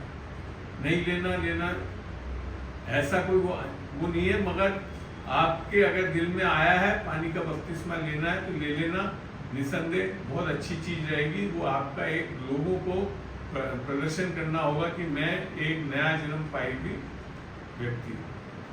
पर पानी के बपतिस्मे के कारण स्वर्ग नहीं जाते, ये भी बताता। अगर ऐसा होता तो चोर नहीं जा गया होता जो कि यीशु मसीह के पास में करना होता। पर लेने का कारण ये होना चाहिए। समझिए, हम जब तक सही समझ रख के नहीं लेंगे तो गलत चीजों में हम सारा चीज। और जो आज की तारीख में ये भी बता दूं, लोगों ने खाली क्या कर दिया है, पानी के बपतिस्मे से मसीह बन जाते हैं, बिल्कुल गलत है। मसीह बनने के बाद पानी का बपतिस्मा लिया जाता है, मगर पानी के बपतिस्मे से मसीह नहीं बनते। ठीक है? और कोई सवाल? चलिए, सवालों को मैं अभी साइड स्क्रीन में बंद करता हूँ, और अभी भी और किसी के कोई सवाल है तो पूछ लें। अभी जो जुड़े हुए में से कौन अभी ऐसा आ गया जिन्होंने सवाल भेज रखे? कोई ऐसा है जिसने मेरे को पहले से सवाल भेज रखे थे, इनमें अभी जो जुड़े हुए हैं उसमें से? चलिए, अब मैं ऐसा करता हूँ, क्योंकि जूली ने अभी आधा घंटा है करीब, तो जूली ने बड़े अच्छे अच्छे सवाल पूछे थे, तो मैं उनमें से कुछ सवालों को लेता हूँ और समझाता हूँ आपको। एक तो बड़ा अच्छा सवाल था, मूसा जब प्रभु ने झाड़ी के पास आने के लिए जूते उतारने को कहा, तो लोग अभी भी चर्च में जूते पहनकर क्यों जाते हैं? सवाल अजीब है पर जवाब चाहिए। किरण तो हंस दी, क्योंकि तो रोकती है किसी को। बहुत बढ़िया, मेरे को चाहिए सवाल। अब आपको सत्य बता देता हूँ। ये जो चीज लिखी हुई थी, निर्गमन 3:5 में थी, जो मूसा के साथ हुई थी। देखते हैं उसको, वहीं से शुरू करते हैं, देखते हैं वचन को। निर्गमन, एक्सोडस। अब जूली चाहिए बाद में, रिकॉर्डेड वाला सुन ले तो उसको मिल जाएंगे इसके जवाब। यहाँ परमेश्वर ने कहा, उसने कहा इधर पास मत आ और अपने पांव से जूतियां को उतार दे, क्योंकि जिस स्थान पर तू खड़ा है वह पवित्र भूमि है। ये व्यवस्था के अधीन था। ठीक है, समझ रहे हैं आप? पहली बात, ये व्यवस्था के अधीन था। अब एक उदाहरण देखते हैं, ऐसी चीज आपने उड़ाऊ पुत्र के बारे में पढ़ा हुआ है, ठीक है ना? सबने पढ़ा है ना उड़ाऊ पुत्र के बारे में? चलिए, आप लोग तो लूका में है वो, वहां चलता हूँ, वहां ले आता हूँ। यहाँ तो परमेश्वर ने मूसा को उतरवा दिया जूतियां। अब आई बात, चलते हैं 15 में। लूका 15:22 देखते हैं। यहाँ बड़ा अलग चीज होगी। ये जो बताया जा रहा है यीशु मसीह द्वारा, स्वयं द्वारा, इसमें जो पिता है वो किसको बता रहा है? पिता परमेश्वर। इसमें 3 कहानियां जो बताई है परमेश्वर ने, एक तो भेड़ के बारे में, एक वो कॉइन क्या कहते हैं पैसे के बारे में जो खो गया, और एक उड़ाऊ पुत्र के बारे में। तो पहला वादा तो यीशु मसीह जो अच्छा चरवाहा है उसके बारे में बताया गया है। फिर पवित्र आत्मा के बारे में बताया गया है जो ढूंढ रहा है उस पैसे को, और एक जो पिता परमेश्वर के बारे में उड़ाऊ पुत्र की त्रिएकता परमेश्वर का यहाँ पे पूरा चीज दर्शाती है कहानी में। तो यहाँ लिखा था, परंतु पिता ने अपने दासों से कहा, झट अच्छे से अच्छा वस्त्र निकालकर उसे पहनाओ और उसके हाथ में अंगूठी और पाँव में जूतियां पहनाओ। वहां तो उतरवा दिया है, यहाँ पिता ने क्या करवाया? जूतियां पहनाया। तो ये फर्क आ गया अनुग्रह में। अब जूती पहनने नहीं पहनने से आदर नहीं होता, और अगर ऐसा है कि नहीं पहनना चाहिए जूतियां, तो फिर मेरे को इस प्रश्न को पूछ रहा हूँ वचन से, आप ही फिर सोच के सब जवाब देना। 1 कुरिन्थियों 6:19 पढ़ रहा हूँ। आप पानी पी लीजिए अंकल जी। हाँ मैं पी लेता हूँ, अभी पी। मैंने नहीं पिया, प्यास लग रही है मुझे। Thank you. पढ़िए वचन कोई जोर से, किरण पढ़ो। हाँ, क्या तुम नहीं जानते कि तुम्हारी देह पवित्र आत्मा का मंदिर है जो तुम में बसा हुआ है और तुम्हें परमेश्वर की ओर से मिला है और तुम अपने नहीं हो? अब आपको बताइए, चप्पल पहनना चाहिए, जूता पहनना चाहिए? फिर आपको मेरा तो ये अरे पहले मेरे सवाल का जवाब, ये वे अपने नहीं, मेरे को बड़ा सीधा सवाल जवाब। आत्मा का मंदिर है तो आपको दिन भर जूते चप्पल पहनने चाहिए? नहीं, मेरा तो ये है कि जैसे आप अपने घर में चप्पल नहीं पहन के जाते, हम यहाँ राजस्थान में रहते हैं जो वहाँ तो मैंने ये बताया था, ये जो चीज है ये बाइबल की चीज नहीं है। ये संसार में शुद्धता रखने के लिए, उसके लिए बाइबल कहीं ऐसा नहीं बोलती, बल्कि बाइबल में तो जूते पिनवा दिए पिता के सामने, है ना? अब आप ये कह रहे हो, आपके यहाँ तो चल जाएगा, राजस्थान में, यूरोप कंट्री में माइनस चलता है टेम्परेचर, और चर्च में जाने के पहले आप कह दो कि जूते मोजे वोजे सब बाहर खोल के आओ, तो क्या हालत हो जाएगी? बात समझ में आए? ये स्थान स्थान पे निर्भर करता है, आप अपने हिसाब से करते हो, बहुत अच्छा है। राजस्थान में गंदगी और उससे बचने के लिए अच्छी चीज है। घरों में भी इसी के लिए बाहर के चप्पलों को अंदर नहीं ले जाते कि बाहर की गंदगी, वो है। बाइबल का कोई नियम कायदा नहीं है आज की तारीख। पुराने नियम में था, पुराने नियम में बोला था मूसा को, सही बोला था पाकिस्तान में भी, पर आज ये नहीं है। आगे बात, वैसा है तो फिर दिन भर आपको जूते चप्पल नहीं पहनने चाहिए, क्योंकि आप स्वयं परमेश्वर के मंदिर। तो तर्क लॉजिकली चलना चाहिए हमको, वचन को, हर चीजों को खींच के सब जगह नहीं लगा देना चाहिए। आगे बात समझ में? तो अब अगला सवाल देखते हैं जूली जी का। ये पूछा है इन्होंने, क्या स्वर्ग में अभी भी आत्माएं बनती हैं जो कि इस पृथ्वी पर लोग पैदा होते हैं, या पहले से बनाकर रख दी जाती है, या उस समय बनती है? बताओ भाई, कोई जवाब दो इसका। अच्छे सवाल है, आपके ईसाइयों के सवाल है, सारी चीजें समझ में आया सवाल? देखो, ऐसा स्पष्ट तो कहीं आपको मिलता नहीं, पर कुछ वचनों से मैंने एक निष्कर्ष निकाला जो मैं समझाना चाहता हूँ, इससे आपको समझ में भी आ जाएगा। यिर्मयाह में चलते हैं पहले अपन, यिर्मयाह 1 में।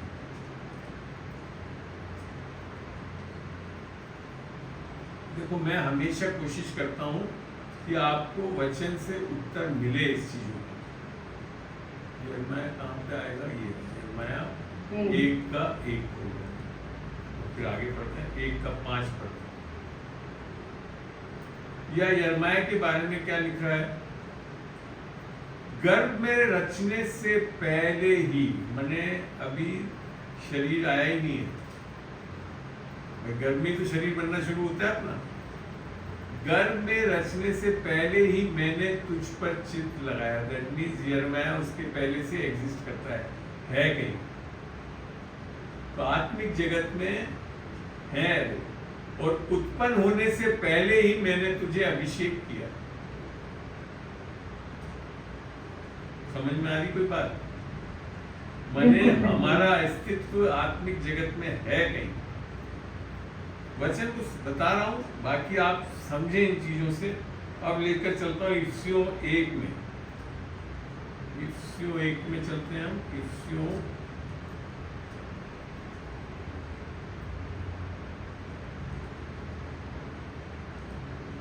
इफिसियों 1 का 4 पढ़ रहा हूं मैं।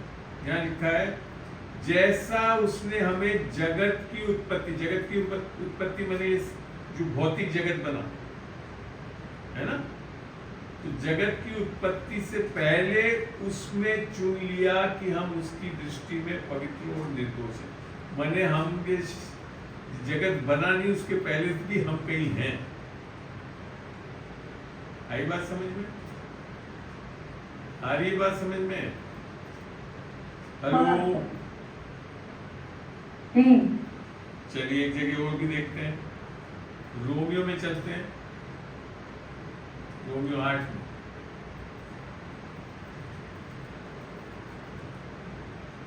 और उसका 29 बोल रहा हूं मैं। रोमियो 8 का 29। क्योंकि जिन्हें उसने पहले से जान लिया है, उन्हें पहले से ठहराया भी है उसके पुत्र के स्वरूप में हो, ताकि वे बहुत भाइयों में पहलौठा छोड़ो।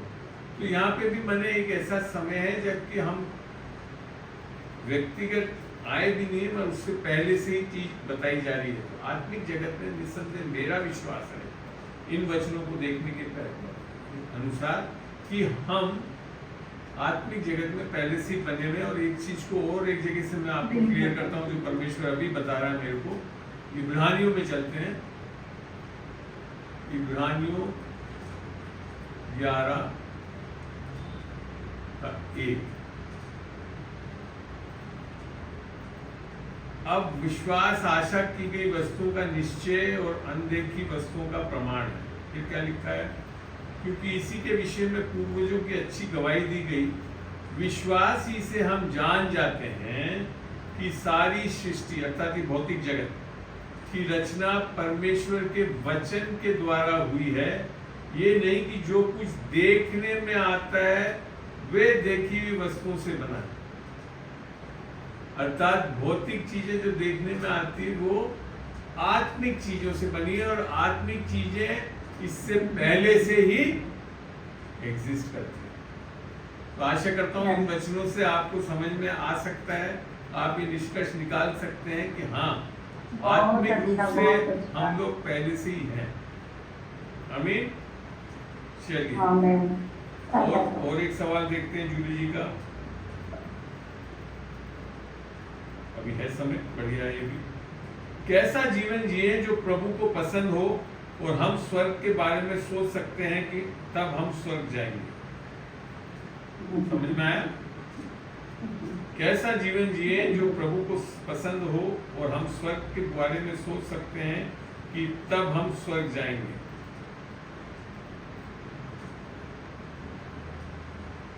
बाइबल से अब थोड़े से वचनों को दे रहा हूं आपके सामने, आपको समझ में आएगा कि क्या कहना चाहता है। कैसा जीवन जिए जो प्रभु को पसंद है, इसका उत्तर दे रहा हूं बाइबल क्या समझा रही है। स्वर्ग जाना आपके कर्मों पर निर्भर नहीं है, ये बता दूंगा।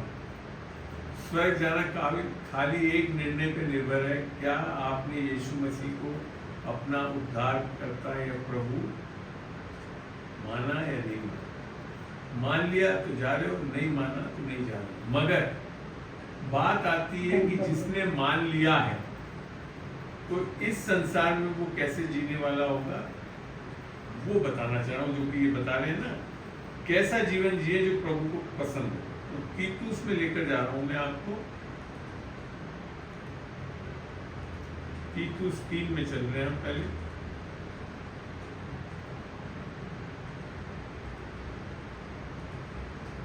3 का 1 से पढ़ना शुरू करते हैं। परमेश्वर का वचन यहाँ क्या हिदायत दे रहा है?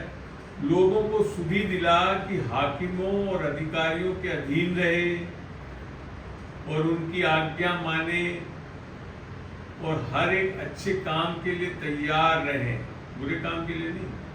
ऐसे हाकिमों की मत बात मानना जो बुरे काम कराते हैं, ठीक है।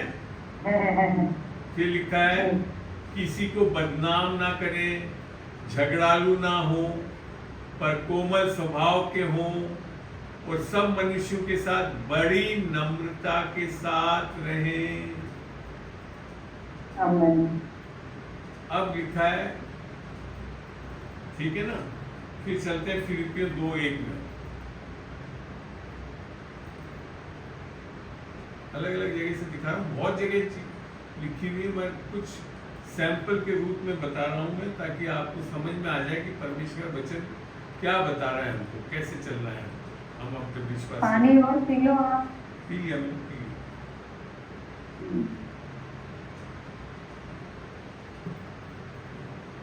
फिलिपियों 2:1। अतः यदि मसीह में कुछ प्रोत्साहन और प्रेम से ढाढ़स और आत्मा की सहभागिता और कुछ करुणा और दया हो तो क्या होगा? तो मेरा ये आनंद पूरा करो कि एक मन रहो और एक ही प्रेम, एक ही चित्त और एक ही मनसा रखो।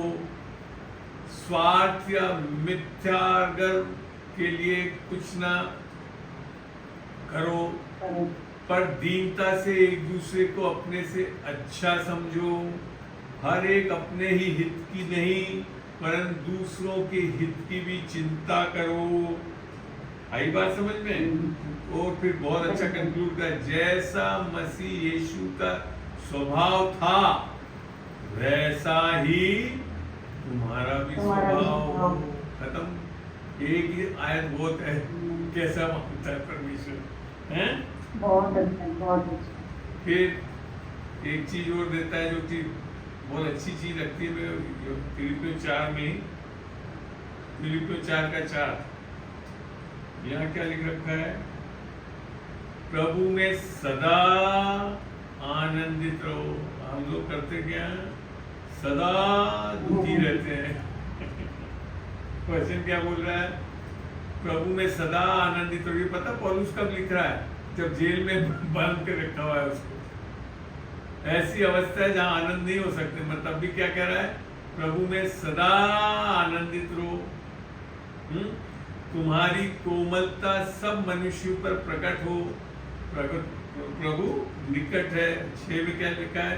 किसी भी बात की चिंता मत करो, परंतु हर एक बात में तुम्हारे निवेदन, प्रार्थना और विनती के द्वारा धन्यवाद के साथ परमेश्वर के समक्ष उपस्थित किए जाएं। तब परमेश्वर, फिर लिखा है, तब परमेश्वर की शांति जो सारी समझ से बिल्कुल परे है तुम्हारे हृदय और तुम्हारे विचारों को मसीह यीशु में सुरक्षित रखेगी। फिर 8वां क्या बोलता है? इसलिए हे भाइयों, जो जो बातें सत्य है और जो जो बातें आदरणीय हैं और जो जो बातें उचित हैं और जो जो बातें पवित्र हैं और जो जो बातें सुहावनी हैं और जो जो बातें मनभावनी हैं, अर्थात जो भी सद्गुण और प्रशंसा की बातें, उन्हीं पर ध्यान लगाओ। और फिर आगे लिख रखा है, जो बातें तुमने मुझसे सीखी, अब पौलुस का बात बताएगी, मुझसे जो सीखी और ग्रहण करी और सुनी और मुझ में देखी, उन्हीं की पालना किया करो। तब परमेश्वर जो शांति का सोता है तुम्हारे साथ रहेगा। तो पूरी चीज बता रखी है। आई बात समझ में? अच्छा लगा आपको? इतनी आयतें मिली कि कैसे चलना चाहिए हमको। बहुत अच्छा, बहुत अच्छा। अब एक और सवाल था, है अभी भी समय? बिल्कुल। परफेक्ट जीवन की क्या पहचान है? सिद्ध जीवन की क्या पहचान? क्या पहचान? तो चलिए इसके लिए भी वचन देखते हैं। वचन बिना कोई फायदा नहीं है बोलना। कौन कौन यीशु मसीह में है? हेलो, कौन कौन यीशु मसीह में है? सभी। तो फिर क्या होना चाहिए देखते हैं। पहला यूहन्ना 2:6, जो कोई ये कहता है कि मैं उसमें बना रहता हूं, उसे चाहिए कि वह स्वयं भी वैसा ही चले जैसा यीशु मसीह चलता है। एक और जगह से देखते हैं सही विश्वासी है कौन। पहला कुरिन्थियों 4 को देखते हैं।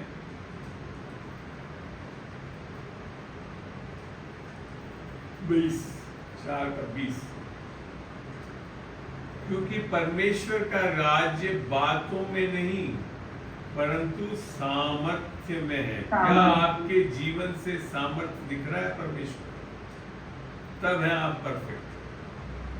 एक और जगह से देखते हैं, और यहाँ तो बहुत अच्छा लिख रखा है, मेरे को बहुत अच्छा लग रहा है। आंटी तो हमेशा लोगों को जो आते हैं हमारे यहाँ उसको यही बोलते हैं, अगर आप बोल दो कि आप विश्वासी हो तो ये करके दिखाओ।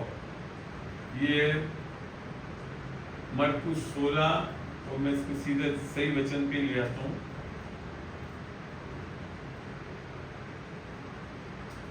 पंद्रह 16 का 15 से क्या करते हैं परफेक्ट लोग कौन है? जो ये कर रहे हैं। और उसने उनसे कहा तुम सारे जगत में जाकर सारी सृष्टि के लोगों को सुसमाचार प्रचार। तो आपको अगर पता पड़ना है कि आप परफेक्ट है तो क्या करने वाले होने चाहिए?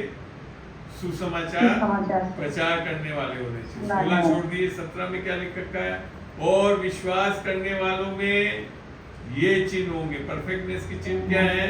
कि वे मेरे नाम से दुष्ट आत्मा को निकालेंगे, नई नई भाषा बोलेंगे, सांपों को उठा लेंगे, और यदि वे प्राणनाशक वस्तु भी पी जाएं तो भी उनको अच्छी कुछ हानि ना होगी। वे बीमारों पर हाथ रखेंगे और वे चंगे हो जाएंगे। परफेक्टनेस कहाँ से पता पड़ती है? जब ये सब करने वाले हो जाओगे तब परमेश्वर आपके अंदर से परफेक्ट रूप से काम कर रहा है। विश्वासी के चिन्ह यही होने चाहिए। परफेक्टनेस का जो है, मैं मानता हूँ ये सारी चीजें दिखनी चाहिए हमारे जीवन में से। ठीक है, और भी कुछ एक दो सवाल है, मैं अब इसमें नहीं जा रहा हूँ। हाँ, ये एक बड़ा अच्छा है। उद्धार होने के बाद भी क्या हम पहले जैसा जीवन जी सकते हैं? अभी तो मैंने बताया कैसा जीवन जीना चाहिए, मगर बाइबल के वचन के अनुसार भी एक बार देखते कि उद्धार से फर्क आना क्या चाहिए। पहले चलते हैं, हम नोट कर रहे हैं, आज वचन खूब मिले होंगे आपको। मत्ती में चल रहा हूं मैं, मत्ती 1:21। यहां ये लिखा है, वह पुत्र जनेगी और तू उसका नाम यीशु रखना, क्योंकि वह अपने लोगों को अर्थात विश्वासियों को उनके पापों से उद्धार करेगा। उद्धार होने के बाद क्या होना चाहिए? पापों से भी उद्धार होना चाहिए हमारा। हमारे आधे से ज्यादा लोग क्या है मसीह में? पापों में उद्धार चाहते हैं। एक ही बात नहीं सही है? बाइबल ऐसा नहीं बता रही। यीशु मसीह आपको पापों में उद्धार देने नहीं आया, पापों से उद्धार देने आया, पहली चीज। फिर चलते हैं हम इफिसियों में। इफिसियों 2 में चल के हम पढ़ते हैं। पहले तो 8 और 9 पढ़ेंगे। यहां क्या लिखा है? क्योंकि विश्वास के द्वारा अनुग्रह ही से तुम्हारा उद्धार हुआ है। देखिए उनका सवाल में जो उद्धार शब्द के बारे में, इसीलिए मैं उधर से ही बता रहा हूं। क्योंकि विश्वास के द्वारा अनुग्रह ही से तुम्हारा उद्धार हुआ है, और ये तुम्हारी ओर से नहीं वरन परमेश्वर का दान है, अर्थात हम कमा नहीं सकते, और ना कर्मों के कारण, ऐसा ना हो कि कोई घमंड करे। तो हमारा उद्धार जो है वो हमारे कर्मों के कारण कतई नहीं हो सकता। मगर जब ये उद्धार हो गया तो फिर हम क्या हो गए? हम यीशु मसीह में हो गए। हम नया जन्म पा लिया। परमेश्वर यीशु मसीह की आत्मा हम में आ गई, तो उसे बोलते हैं नई सृष्टि। क्योंकि हम परमेश्वर की रचना है, और मसीह यीशु में क्या करने के लिए गए हैं उन भले कामों के लिए, पापों के लिए नहीं, भले कामों के लिए सजे गए जिन्हें परमेश्वर ने पहले से हमारे करने के लिए तैयार की। मैंने हम आए नहीं थे, उसके पहले ही हमारे लिए एक योजना बना रखी है परमेश्वर ने। I mean, तो यहाँ पे भी हम देखते हैं जब उद्धार पाते हैं तो लोगों में क्या बदलाव आता है, भले काम करने के बारे में वचन बता रहा है। ऐसी तीतुस 2:11 में पर चलते हैं अपन।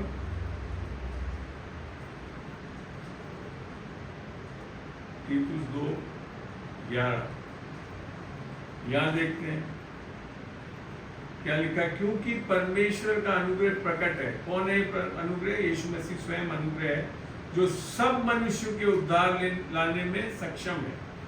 मगर तब भी सबका उद्धार होता नहीं, क्योंकि जब तक यदि हम खुद नहीं ग्रहण करें तो नहीं होगा। फिर लिखा है, और हमें क्या करता है जब उद्धार पा जाते हैं तो हम वो चिताता है कि हम अभक्ति और सांसारिक अभिलाषाओं, मंजू जी देखिए लिखा था ना, सांसारिक अभिलाषाओं से मन फेर कर इस युग में संयम, धार्मिकता से और भक्ति से जीवन बिताएं। फिर आगे क्या लिखा है, और उस धन्य आशा की अर्थात अपने महान परमेश्वर उद्धार करता यीशु मसीह की महिमा के प्रकट होने की प्रतीक्षा करते रहें। तो फिर आगे लिखा गया, जिसने अपने आप को अर्थात सुसमाचार, जिसने अपने आप को हमारे लिए दे दिया कि हमें हर प्रकार के अधर्म से छुड़ा ले, कुछ प्रकार के नहीं, हर प्रकार के अधर्म से छुड़ा ले और शुद्ध करके अपने लिए एक ऐसी जाति बना ले जो भले भले कामों में सरगर्म हो। तो ये सारे वचन जो है हमको क्या सिखा रहे हैं कि हम उद्धार पाए हुए होंगे तो क्या करने वाले हो जाएंगे, अच्छे कर्मों के करने वाले हैं। ठीक है ना?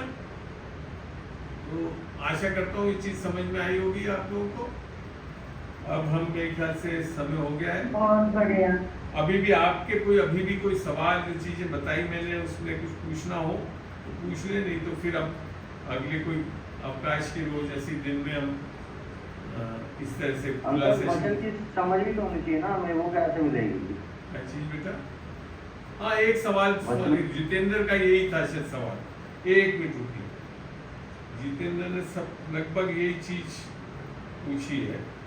एक मिनट जितेंद्र, तुम आए को ध्यान से सवाल बता सकते हो? जितेंद्र तुमने एक सवाल भेजा था जितेंद्र। हाँ, ये था इसका।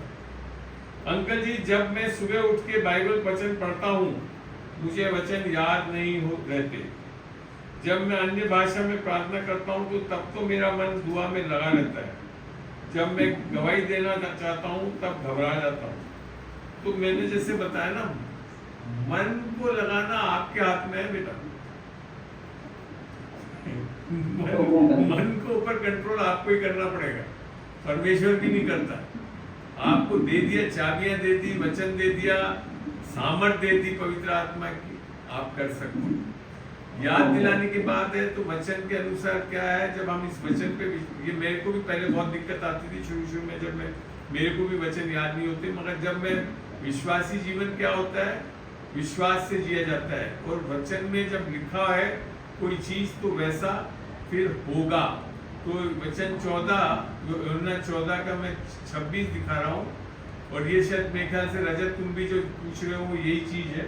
और मैं बार बार ये बोलता हूँ, पहले इस वचन को पढ़ो, समझो, जहन में उतारो और इस पे अड़े रहो, विश्वास करो, अंगीकार करो। क्या लिखा है, परंतु सहायक अर्थात पवित्र आत्मा जिसे पिता मेरे नाम से भेजेगा वह तुम्हें सब बातें, खाली वचन ही नहीं, रोजमर्रा के जीवन में मैं और ये इसको इस्तेमाल कर चुका हूँ, मैं ऑफिस के कामों में सब में सब बातें सिखाएगा, और जो कुछ मैंने तुमसे कहा है वह सब तुम्हें स्मरण कराएगा।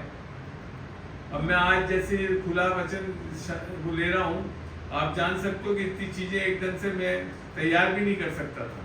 मगर क्या है, मैं इस वचन पे पूर्ण रूप से विश्वास करता हूँ कि पवित्र आत्मा कुछ क्योंकि मुझे दिया गया है तो निस्संदेह मुझे सिखाएगा और मुझे सारी बातें स्मरण भी करवाएगा। इस पे विश्वास करो, इसे अंगीकार करो, और ऐसा ही होगा। आमीन।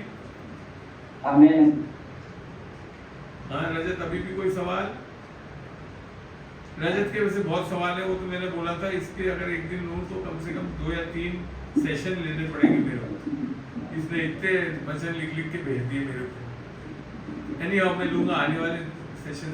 रजत अभी भी तुम्हारे को कोई जो बहुत जरूरी चीज पूछनी है तो पूछो, मैं उसका जवाब दे देता हूँ। मतलब ये भी है कि जैसे पवित्र आत्मा में मिल गया है, पवित्र आत्मा मतलब हमारी सोच गंदी मतलब मेरी क्यों हो रही है, जैसे फिर मैं इधर संसार में क्यों घुसा हुआ? तुम अभी तक क्या है, तुम अभी भी है ना, तुम अभी भी इससे चलते हो, हृदय से नहीं चलते हो। पवित्र आत्मा हृदय में दिया गया है, वो पवित्र आत्मा तुम्हारे हृदय में अब तुम्हारी आत्मा से बातचीत करता है। आई बात समझ में? हम क्या है दिमाग से चलते रहते हैं, वो दिमागी विश्वास है। हृदय से विश्वास करना बहुत अलग चीज है और इस दिमाग से विश्वास करना अलग चीज है। अभी तक तुम बहुत रूप से एक तरह से शारीरिक चाल चल रहे हो, आत्मा से नहीं चल पा रहे। ये है कारण, समय लगेगा, चलते जाओगे बदलता जाएगा। मेरे को एक चीज बता रहा, मैं जानता हूँ तेरा बदलाव देखा है मैंने, क्योंकि मैं तेरे से शुरू से जुड़ा हुआ हूँ। कब मिला था पहले एक बार, जब मेरे ख्याल से कोविड के पहले मैं तुम्हारे से मिला था, वो और आज की स्थिति में जमीन आसमान का फर्क है। तुम नहीं है, मानते हो कि नहीं मानते हो? ये है, बदल रहा है परमेश्वर। आत्मा में चलते जाओ, बिल्कुल सब चीजों में सारी जगह में तुम बदलाव देखो। और अन्य भाषा का प्रार्थना करना बहुत जरूरी है। आपको पता है पौलुस 3.5 साल तक किसी से नहीं मिला, भिरेबान जंगल में रहा और अन्य भाषा में दुआ करी तो 3/4 बाइबल लिख दी। मैं आज इस अन्य भाषा को इस्तेमाल कर करके इतने सेविकाई करता हूँ। मेरा 99% प्रार्थना का स्टाइल अन्य भाषा ही है। उससे उन्नति होती है, समझ आती है, प्रकाशन मिलता है, भेद। आप लोग अभी कितनी देर करते हो तुम अन्य भाषा? 1 घंटे जो शाम को जोड़ते हो? हाँ 1 घंटा ही करता हूँ। ये है फर्क। मैं पता क्या है, मैं वॉकिंग पहले जाता था तो वॉकिंग में फिर पहले तो सेहत बढ़ाने के लिए गया, पर फिर अन्य भाषा बोल बोल के पूरे टाइम वॉकिंग करता था। गाड़ी में जब यहाँ से ऑफिस से घर से ऑफिस जाता था अन्य भाषा में बोलता था। ऑफिस में जब बैठे रहता था, जब काम खत्म हो गया अन्य भाषा, और काम करते करते अन्य भाषा में बोलता रहता। मैं इतना बोला हुआ हूँ अन्य भाषा में। तब जाकर देखो आज प्रकाशन हाँ बोलो। जैसे अन्य भाषा में बोलता हूँ सिर भारी रहता है, ऐसा नहीं होता है। बाइबल क्या बता रही है कि बाइबल बता रही है अन्य भाषा में प्रार्थना करते से विश्राम में प्रवेश करोगे। पर आप क्या मानने लग गए? शैतान का झूठ, अन्य भाषा बोलोगे तो पागल हो जाएगा सर, और उसको मान लो। वचन बोल रहा आप विश्राम में न। शैतान यही तो करता है तरीका आपको रोकने के। ऐसे समय क्या है, नहीं मैं करूंगा अन्य भाषा में करूंगा, क्योंकि यशाया में यही तो लिख रखा है, जब हम अन्य भाषा में प्रार्थना करते हैं तो परमेश्वर के विश्राम में दाखिल हो जाते हैं, आराम मिलता है। कहाँ लिख रखा है सरबारी हो जाएगा? वो तो झूठ है जो शैतान दे रहा है ताकि तुम नहीं बोलो या रुक जाओ उसमें। आई बात समझ रहे? इस तरह से चलते हैं आत्मा से। आत्मा से कब चल पाएंगे? जब आपने वचन में ये पढ़ा होगा ढंग से कि अन्य भाषा में दुआ करने से तो विश्राम में दाखिल होते हैं। किसने बोला कि सर भारी हो जाता है? वो शैतान ने बोला था। आई बात समझ में? हाँ जी, एक चीज और पूछना चाहता हूँ।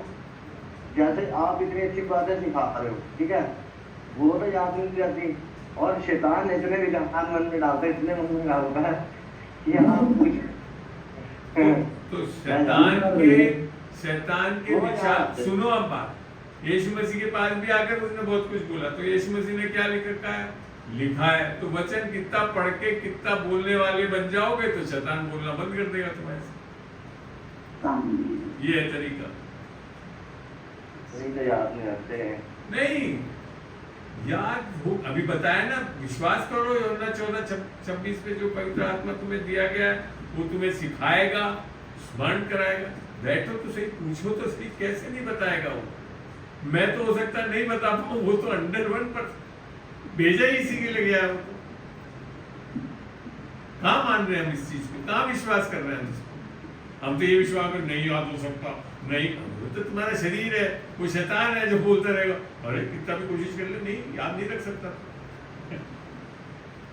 नहीं मानना उसको लिखना है, लिखा है, पवित्र आत्मा दिया गया है, तो मुझे सिखाएगा, मुझे स्मरण कराएगा। बोल के तो देखो 4 बार ऐसे, जब शैतान ये डालता कि नहीं याद हो सकता है।